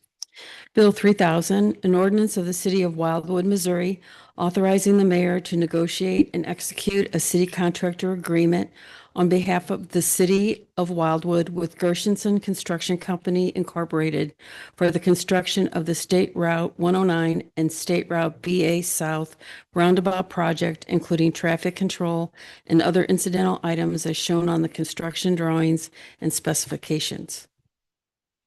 All right. Mr. Brown. Council members, I know we had some discussion about this at the work session. If there's any additional questions, I'd be happy to do my best to address them at this time about this bill. All right, Ms. Dodwell. Do you want a second reading tonight so we can move this along? I wasn't planning to ask for a second reading, frankly, and I don't believe there'd be an advantage tonight, but thank you though. Mr. Ottenberg. Just wanted to expand a little bit on the topic of roundabouts versus traffic signals that we discussed a little bit earlier. So this is per MoDOT's own language that with a roundabout, traffic moves quicker and safer than it does with a traffic signal intersection. Traffic signal intersections have approximately 20 to 30 contact points or spots where vehicles could collide, whereas a roundabout reduces the number of contact points to 8. So if we combine fewer contact points plus slower speeds, that can translate, again, this is according to MoDOT, to as much as a 76% reduction in the number of accidents that would take place versus those at a traffic signal intersection. And I think Mr. Brown mentioned that earlier this evening. that with a traffic signal intersection, you just increase the danger for traffic. So as a public official, my first priority is the safety and security of the residents that I represent. In this particular case, a roundabout is the safest thing to do at the intersection of BA and 109. All righty. Anybody else? Mr. Rambo.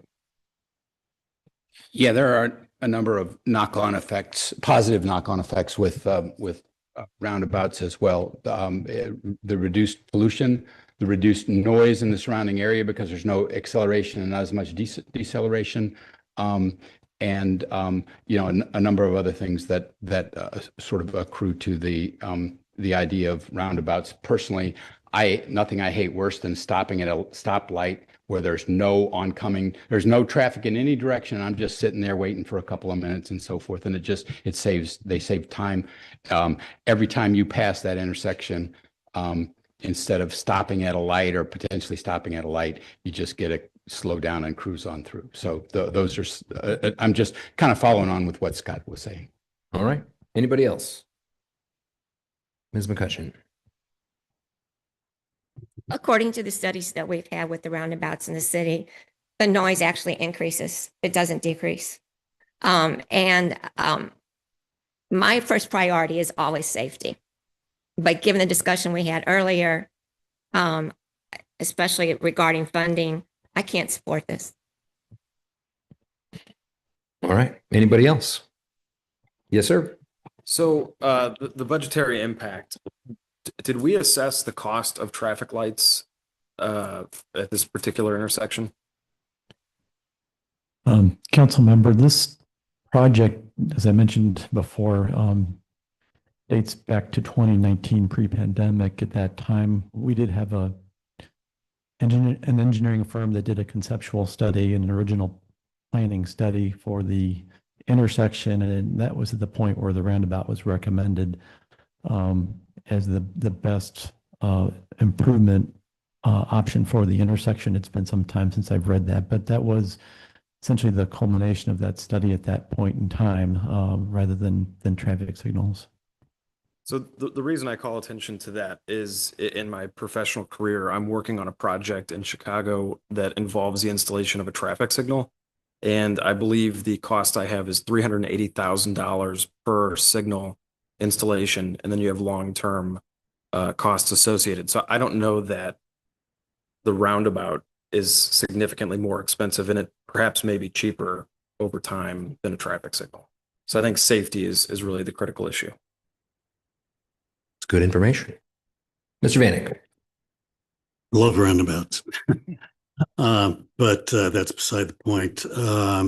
The question, the only issue I have with this particular roundabout is the cost. And at the cost of $1.354 million to the city. I mean, am I getting that right? Yes, I am. It's just a huge amount of money when we have such limited finances. Obviously, the people of my ward have been wanting a roundabout at Old State and Ridge Road for a long time. Same issues, near a school, lots of foot traffic across that road. It's where my son got hit. It's almost incomprehensible to me that the city went it alone to do this improvement for this state road when there's a possibility, hopefully in the future, maybe for our residents in our area of Wildwood to share costs with the county, with City of Ellisville, with Wildwood. That would amount to a fraction of this amount. We're looking for perhaps $250,000 to $300,000 to finally bring a roundabout to that area, which is desperately needed. If you talk to the teachers, you talk to the bus drivers, you talk to the people south on Ridge Road, certain times of the day, it's a nightmare to try and take a left turn to go south on Old State Road. So I'm going to vote for this. I'm happy for those residents in that area, and I think it'll be a benefit to them.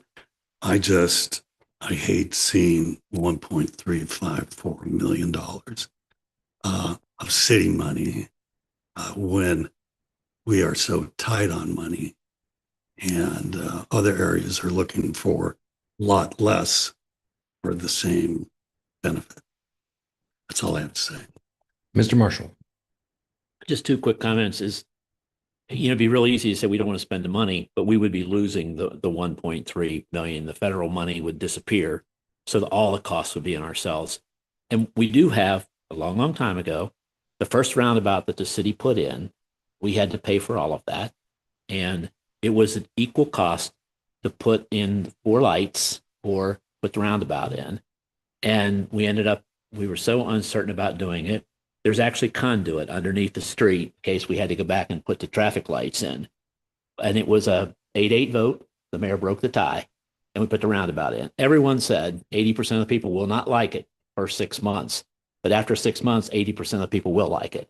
So there is a cost comparison there, but it is, as Matt said, it's very expensive when you start putting the lights in and then trying the configuration. At one point, they had told us that there were 64 points of contact in an intersection. By going the roundabout, even if you have an accident, it's somebody bumping into you. It's not the head-on accidents and we're doing. So cost-wise, it was a lot closer than you might think. And this is federal money. As much as we'd like not to spend it, we may not have that in the future either. So thank you. All right. Anybody else? Okay. We will see this next month, I guess. Okay. Next thing on our agenda is which I think we did, was the reading for the block grants. Joe, do you need a second reading for that or no? Okay. So we're good on that one. That brings us to our consent agenda. Mr. Mayor. Yes, sir. Who said that? Go ahead. You're ignoring me. No, I wanted to ask a question about Bill 2998, and I felt like I was swimming upstream because everybody wanted to just read them en masse. And so I thought, well, it's the first reading. We'll just address it later. But I think it would be cleaner, our discussion next month, if I ask this question now. So the question is, 86 grand overrun.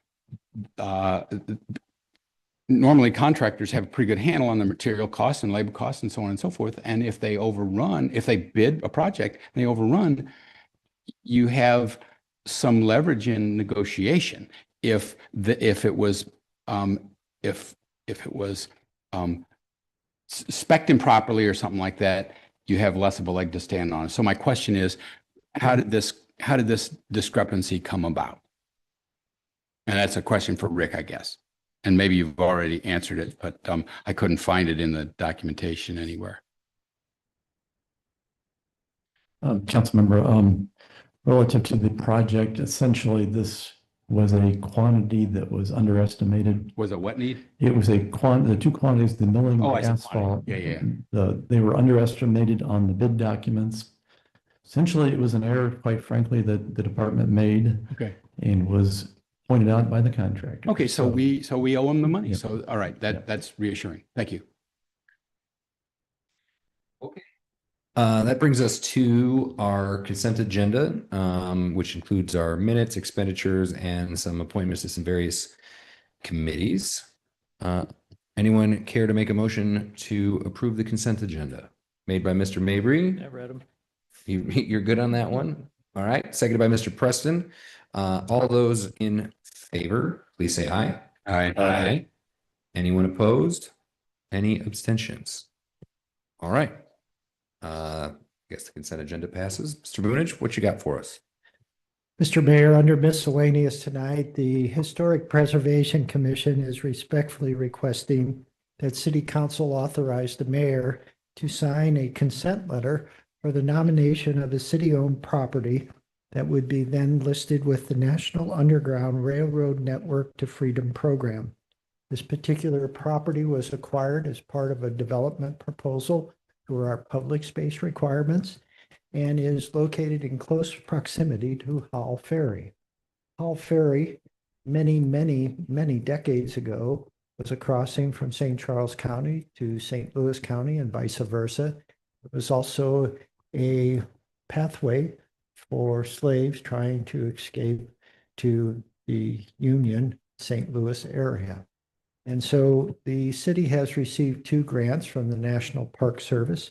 One of the grants requires this consent letter. And tonight the department is respectfully requesting on behalf of the Historic Preservation Commission authorization to have the mayor sign it and proceed forward. Thank you. All right. Anybody care to make that motion? Made by Mr. Albers, seconded by Mr. Rambo. All those in favor of approving the consent letter, please say aye. Aye. Aye. Anyone opposed? Any abstentions? Okay. Are there any other miscellaneous items before we move to adjournment and then back into the work session? Seeing none. Anyone care to make a motion to adjourn our main meeting and head back into the work session? Made by Mr. Backert, seconded by Mr. Ottenberg. All those in favor, please say aye. Aye. Anyone opposed? Any abstentions? All right. Back to our work session. Left off. Let me pull it up here. 1 second. We left off on our first 4 action item, which is the all-inclusive playground. Mr. Mayor Pro Tem and members of City Council, the Planning and Parks Committee has been working through the single source contract as an association with Phase 2 of Village Green, which is the all-inclusive playground. At the June meeting of this body, the Department of Planning received an endorsement for that single source contract and its components. There are 3 components to the contract: the design and engineering plans, the purchase of equipment, and then the actual construction of the playground in Phase 2 of Village Green. Tonight, the department, via the committee, is respectfully requesting authorization to prepare legislation for the purchase of the equipment. The equipment will be provided by Little Tykes Commercial, and it is being held at 2024 prices for the city of Wildwood. And so with the legislation prepared in August for consideration by the city council, we'll be able to save a substantial amount of money. All right. Any questions or concerns, or anybody care to make a motion? Ms. Dodwell. I'll move that we move forward with this. All right. Motion made by Ms. Dodwell, seconded by Mr. Ottenberg. Any discussion on the motion? Seeing none. All those in favor of moving forward, please say aye. Aye. Anyone object? Any abstentions? All right. That motion carries. Thank you. You're welcome. That brings us to, very exciting, our trash enclosure. Let's hear all about it. This looks like a really nice trash enclosure, guys. Mr. Mayor Pro Tem and members of City Council, the Planning and Parks Committee has been struggling with the matter of providing a trash enclosure for City Hall. As you know, when City Hall was constructed and occupied in 2014, there was a trash enclosure in what would be described as southwest corner of the property. That corner has now become accessible parking for Phase 1 of Village Green, and the trash enclosure was removed early on in the project's construction. A bid process was undertaken under the direction of the Planning and Parks Committee to move that trash enclosure, so to speak, to the east side of the parking lot where the existing Mayor's Grove is located. The bid process resulted in 3 submittals. The low bid was almost $110,000. The Planning and Parks Committee believed that that was too expensive for a trash enclosure, and so temporarily, the trash dumpsters have been moved to the end of Wildwood Avenue. The Planning and Parks Committee thought that it'd be appropriate to screen those temporary structures, and there is a feeling amongst the members of the Planning and Parks Committee that it will probably be a long temporary period that they'll be there, given that Wildwood Avenue will need to be extended to development to the south, and there is no interest in the property at this time. A bid process was undertaken under the direction of the committee, and ultimately a bid was selected at $56,000 approximately. Tonight, the department is requesting permission to prepare the legislation to proceed forward and be presented at the August meeting of City Council. Thank you. All right. Any questions or concerns, or anyone care to make a motion on our trash enclosure? Mr. Rambo. Sure, I'm just going to make the motion. All right. To proceed. Mr. Backer. All right. We've got a first by Mr. Rambo, second by Mr. Backer. Any discussion? Deb? Nope. All right. Any other? Mr. Mabry. Director, there are codes, state requirements for the construction technique or the design of these enclosures. Can they be rung by 3 sides of evergreens? Can they be rung by something that's not $56,000 to hide a big box? And if you say, yeah, we're all over that, then I'll get off it. Well, certainly there are many options to screen trash dumpsters, and there are obviously the option not to.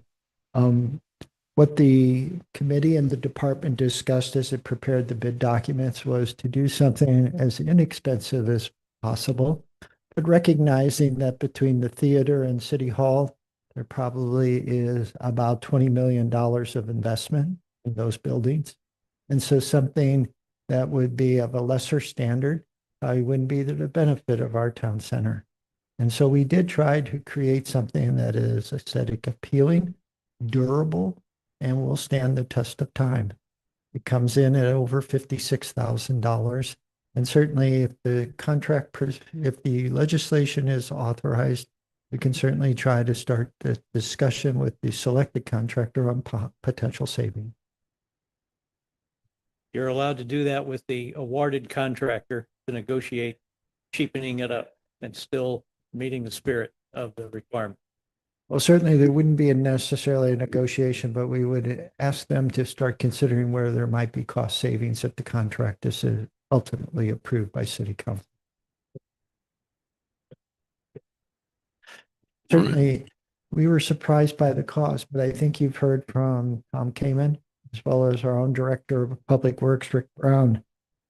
Construction projects are extremely expensive these days, and there's a lot of reasons, cost of materials, labor, et cetera.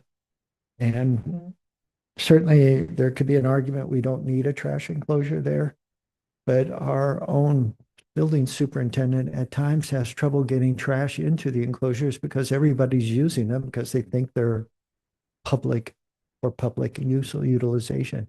The intent would be to build an enclosure, host it as it's not a public facility, and ultimately have people dispose of their trash at their own house, not here at City Hall. Well,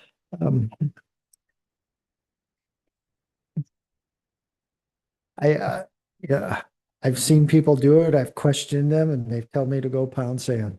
And it's like, got it. All right. Any other questions? Yes, sir. Well, just a comment. We would be in violation of our own standards if we didn't have an enclosure. Is that correct? Yes, town center guidelines require, design standards and guidelines require trash enclosures.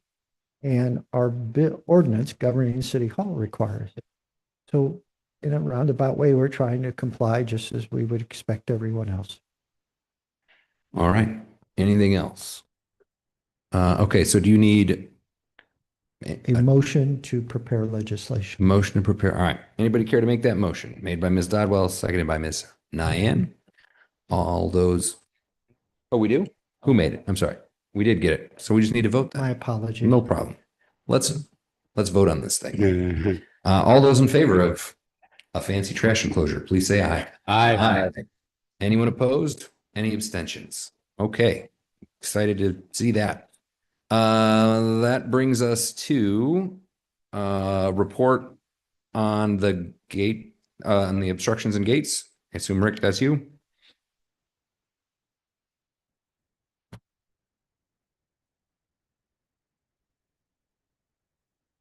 Council members, this item is essentially a carryover from the last city council meeting, whereby the council passed Resolution 2025-18, which was a policy, an administrative policy on the management of existing obstructions over public roadways. If you recall, essentially that policy, as it was written, provided the department the direction to evaluate existing obstructions, gates, barriers on public roads in the city of Wildwood. So subsequent to the thing of that resolution, we were able to undertake that process prior to tonight.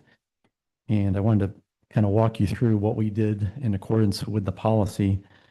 The policy does provide 5 evaluation criteria, which we were to utilize to rate any of these barriers or gates, obstructions on the public roadways.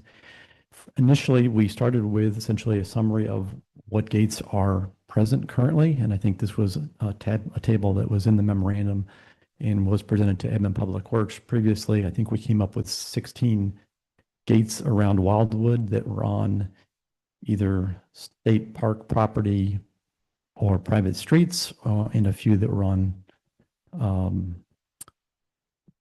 secondary emergency access locations, essentially common ground, and then one that was on essentially a public street, which was Turnberry Place Drive at Strecker Road.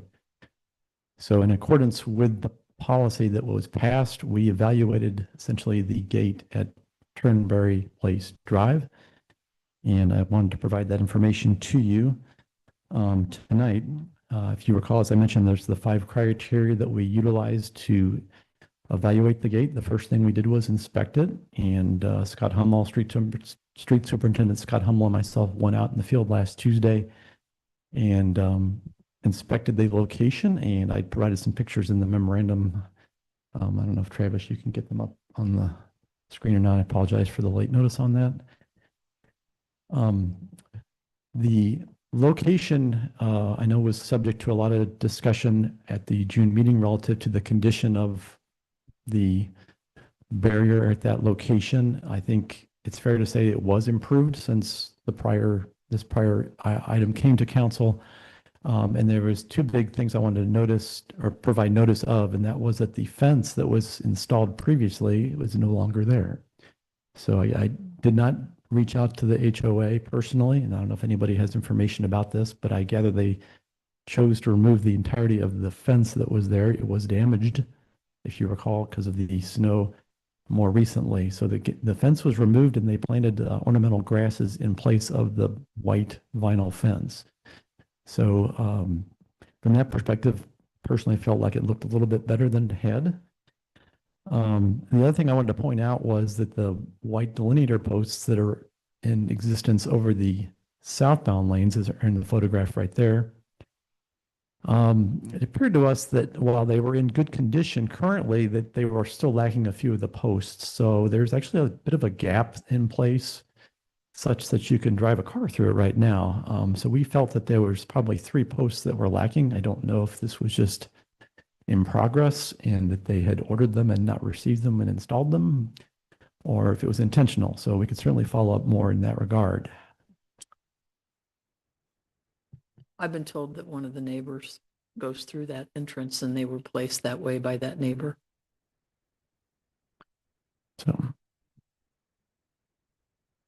I've been told by one of the trustees that they were placed that way by one of the residents in the subdivision so that they could make ingress through that location. So regardless, we did, after the inspection, we went through the evaluation criteria that was in the policy. If you recall, the idea was you rate these locations based on the criteria, and if they score a score of 70 or greater, then the department is required to report back. Well, that's what I'm doing to you tonight. The score that we gave this location was 75. It was exceeding a score of 70. So essentially, based on the criteria in the policy, it is eligible for removal or should be considered for removal.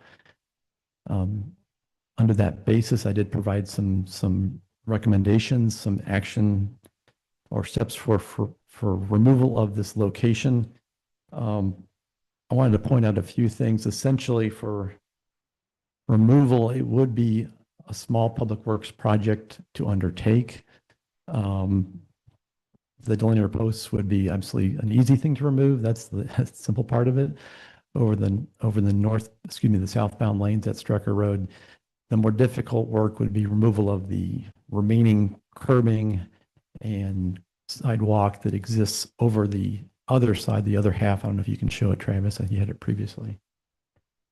That is a view of it. The very end of the road, there's essentially a curb and sidewalk that allows pedestrians to cross right in front of the ornamental grasses where the fence used to be.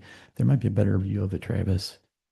That would have to be removed. It will require some demolition. That shows it in part as well.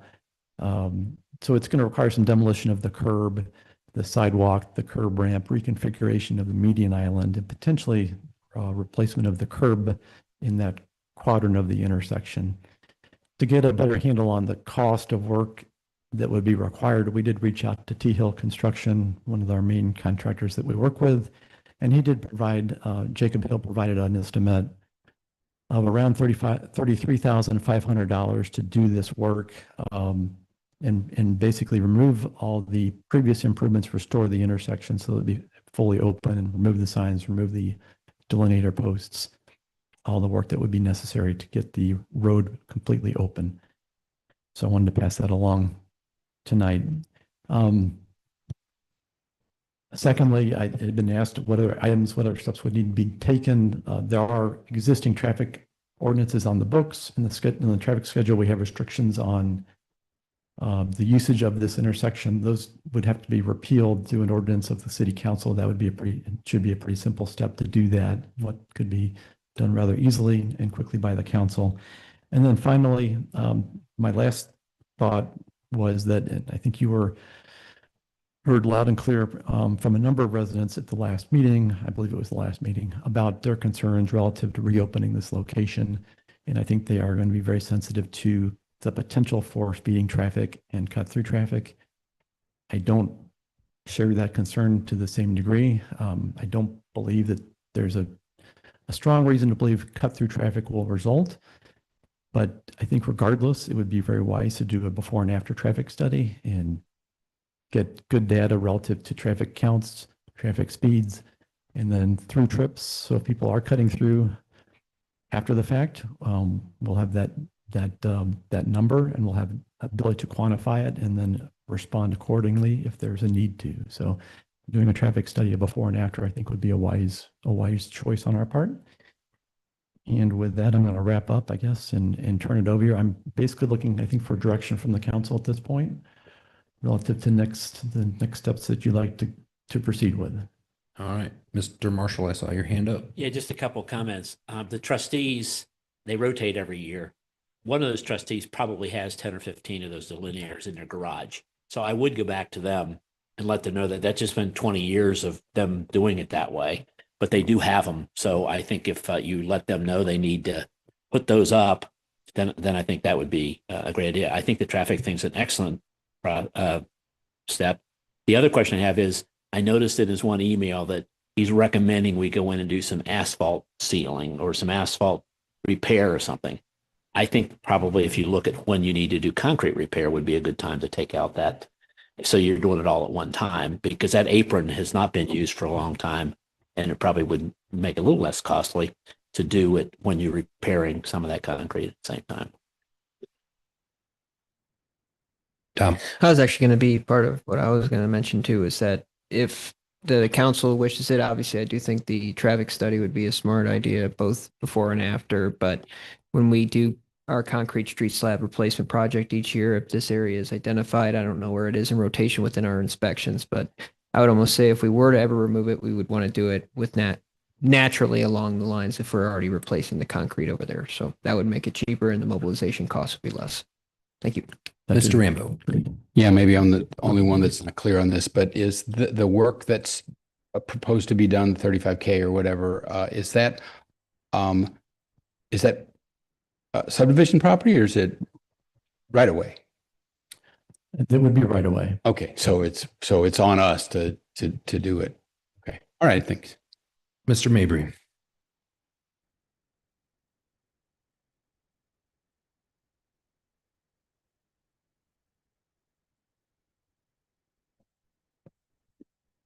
All right.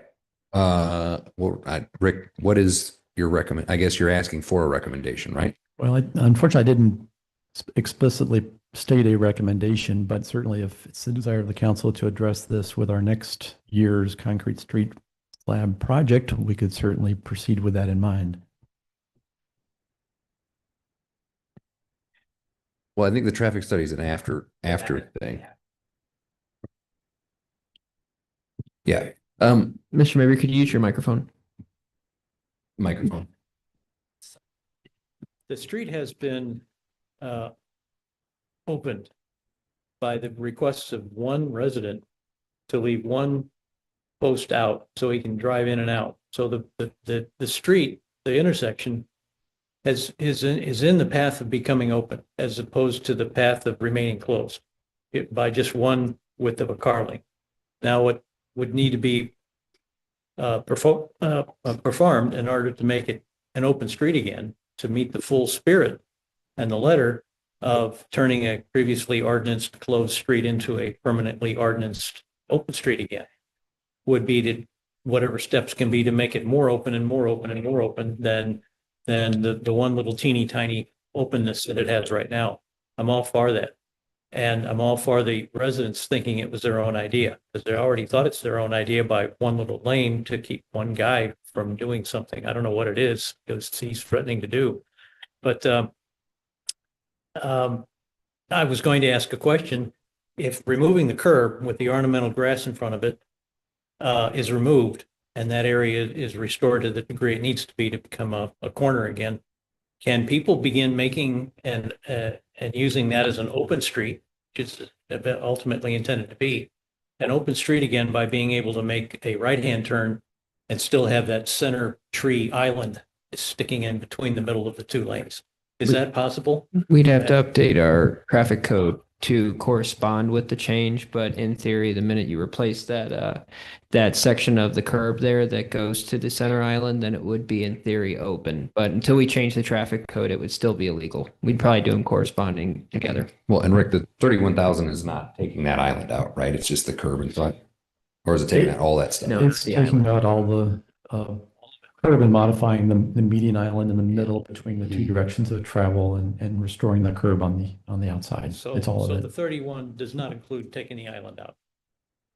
Yeah, it addresses restoring that island as it originally was. Can normally with cars get in and out with that island stuck in there, still stuck there? It was there originally, correct. So yes, it's designed to I handle agree. two-way traffic. All right, that sounds like a lot of money to take a curb with grass out of it, but it's good to know that as a fact.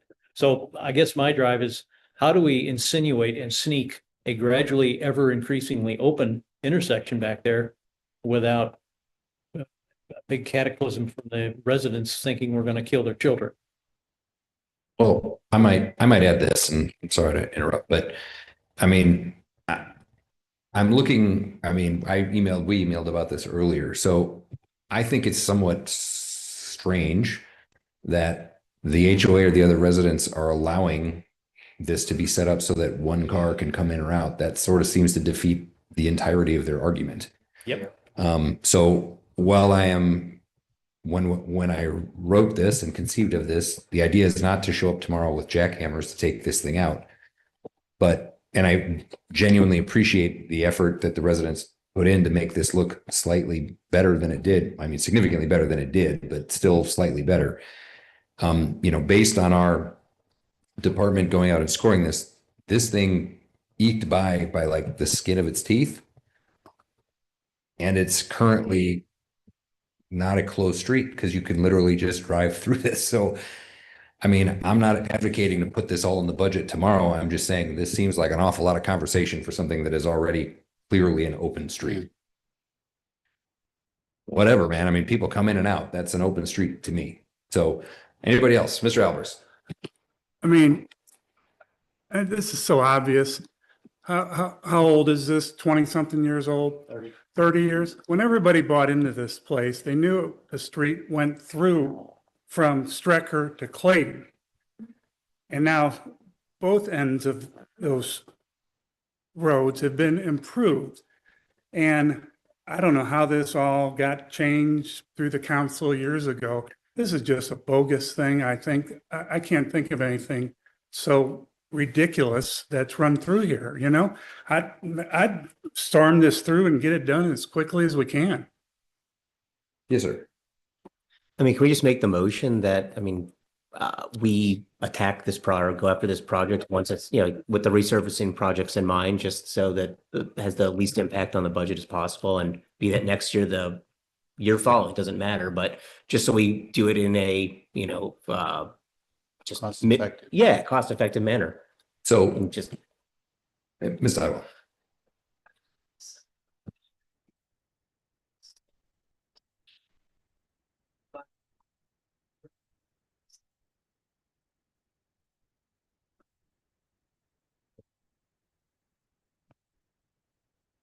No.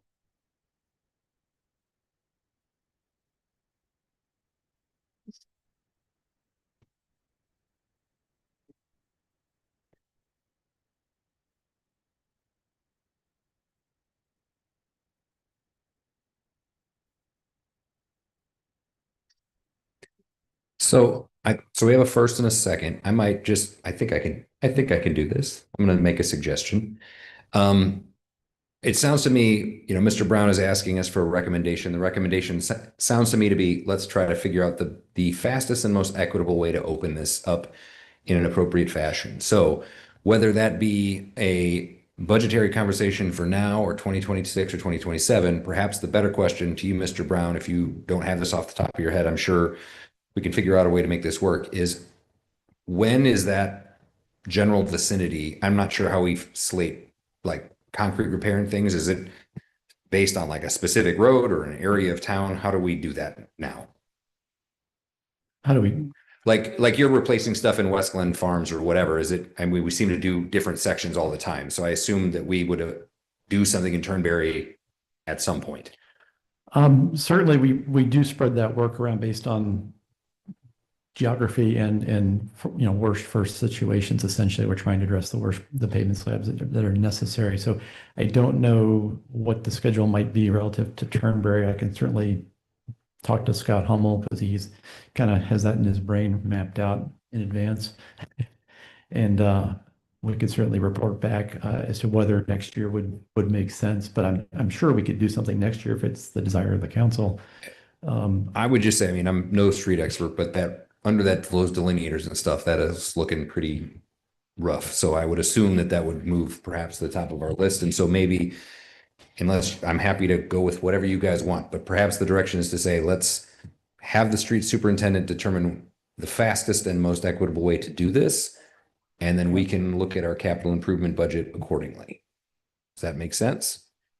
Okay. So we have a first and a second. Any discussion on that motion? No? Okay. All those in favor of passing this recommendation along to the department for the most economical and expedited removal of this crazy contraption, please say aye. Aye. Aye. Anyone opposed? Any abstentions? All right, Mr. Brown, thanks to you and your team for going on. It's great to have this list, and I'm glad that we've got this thing buttoned up. That's super cool. That leaves us to some receipt and file items. Mr. Vunich, I assume that is you? Yes, Mr. Mayor Pro Tem. Mr. Mayor Pro Tem and members of City Council, the first item under receipt and file is a letter of recommendation from the Planning and Zoning Commission that granted a conditional use permit to a property owner for something called Broken Rock Studio. This particular conditional use permit would authorize the incubator, so to speak, under the category of private school for musicians and production people to learn the skill under the guidance of professionals in the music industry. This particular conditional use permit initially was thought to be problematic, but the residents in the subdivision are very supportive and therefore spoke in favor of the request during the Planning and Zoning Commission's process. As with any action on a conditional use permit, the City Council has 15 days to exercise its power of review. That 15-day period starts with the receipt and filing of the report tonight. if there are any questions regarding the action of the Planning and Zoning Commission, the department would be glad to try to answer them at this time. All right, any questions or concerns? Mr. Mabry, make sure you got your mic on, please. I don't mean to have a say in everything, but this one just made me think about the poor deer.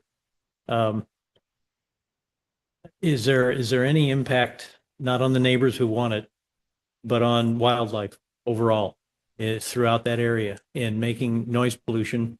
It's going to sound like great music, but it's going to be noise pollution to every single animal that lives out there in that really densely wooded area, aside from those 9 or 10 plots. So have the poor deer been thought of in this? In testimony provided by the owner of property, one of the investors in the proposed studio, as well as the architect, this will be a new facility constructed in the existing location of what is now a barn. And the new facility will have all of the amenities that you would expect from a professional music studio. And so from the discussion that was held and testimony provided, the noise will contained within the studio proper and not extend outside of it. So there's outside 10 foot away, 100 foot away decibel readings like the brewery got, and there's hours of operation constraints about sleeping habits of deer. That type of thing is all I'm really interested in, because I couldn't think of fault with it otherwise. Well, again, what was described and what is required as part of the conditional use permit, there'll be only about 4 classes per year. There'll be anywhere from 5 or 6 students. They will stay elsewhere, be transported by a single van to the property, and then leave at the end of the session that evening. And so limited traffic built in the location where there is existing improvements. And from the studio's perspective, one of the top of the line relative to today's construction methods. Can those caps that you just described, are they already in the request for ordinance? The number of people, the number of times per year, the fact that they don't get the camp over, if those are all in there, it seems like you've got lots of bases covered. Yes, the Planning and Zoning Commission was adamant that these requirements be established, and the requirements for the most part were described by the owner of property, which will operate the studio. Thank you, Director.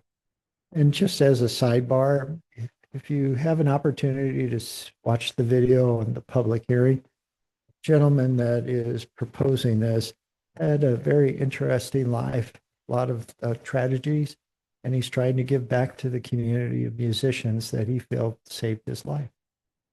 Very much a story of hope. Mr. Rambo. Yeah, won't they be bound by our sound ordinances in Very this much so. location? Yeah, okay, so. I would just add this. I've spent a lot of time in some recording studios, and you don't want your noise getting out because you equally don't want your noise getting in. So if it is going to be a new facility, it is going to be soundproof for sure. All right. So we have received this item. You need anything else from us on that one? No, unless there's a motion, second, and I'll vote to exercise power of review in 15 days, the conditional use permit will become effective. All right. Anybody care to do that? Mr. Albers, you want to exercise our right of review on this one?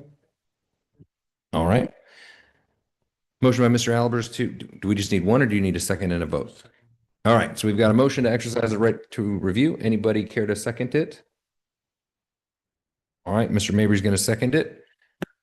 All those in favor of exercising our right of review on the recording studio, please, which would mean what happens now? The matter would be considered by City Council at an upcoming meeting. Public hearing, which we've done once, right? Yeah. So the question is, if you want this to move forward, we don't do anything. Okay. Perfect. That's kind of what I figured. All right. So we've got a rescinding of the first. Mr. Mabry, do you care to rescind your second or become the first, I suppose? Oblivious as I thought. Okay. So then it sounds like we don't want to exercise our right of write a review on this one, so this one can proceed forward. Which then brings us to our next item, which is the drive-through facilities. Yes, the Planning and Zoning Commission was asked by the Economic Development Committee to consider holding a public hearing on allowing potentially drive-through facilities at certain locations on Route 109 as part of Town Center.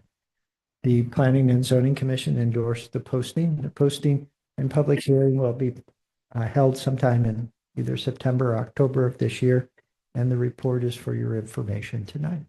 This does not anticipate or deny the allowance. It is just the first step in understanding if it is appropriate or not.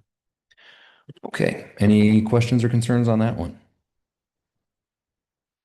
I'm not sure if it's a concern. I just know we've had a number of these conversations, so I would suggest we try to get that public hearing sooner rather than later.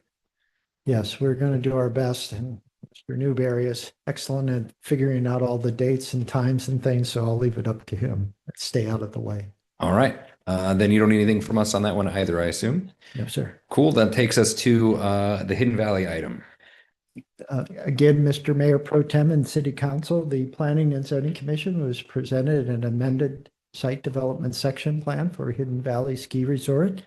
The ski resort would like to install an extension to their carpet lift and a new tow rope in the vicinity of several of the lifts that serve the primary portion of the facility.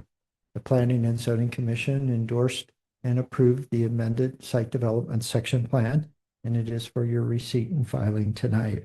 It is important to note that Vail Resorts, the owner of the facility, is continuing to invest in it.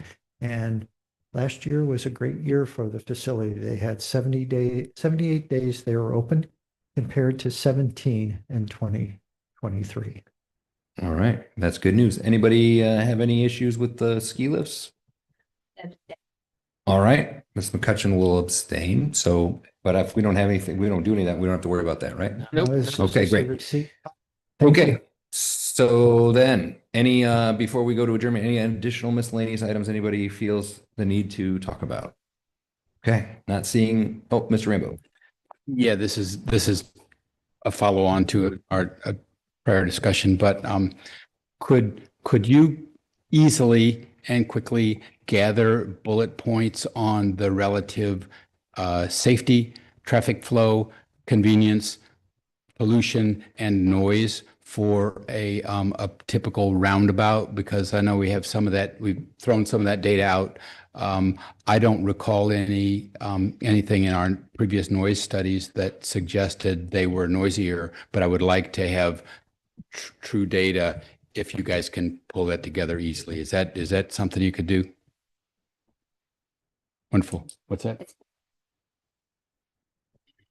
Okay, well, they'll look for us. Thank you. That's all I had. All right, anybody have anything else?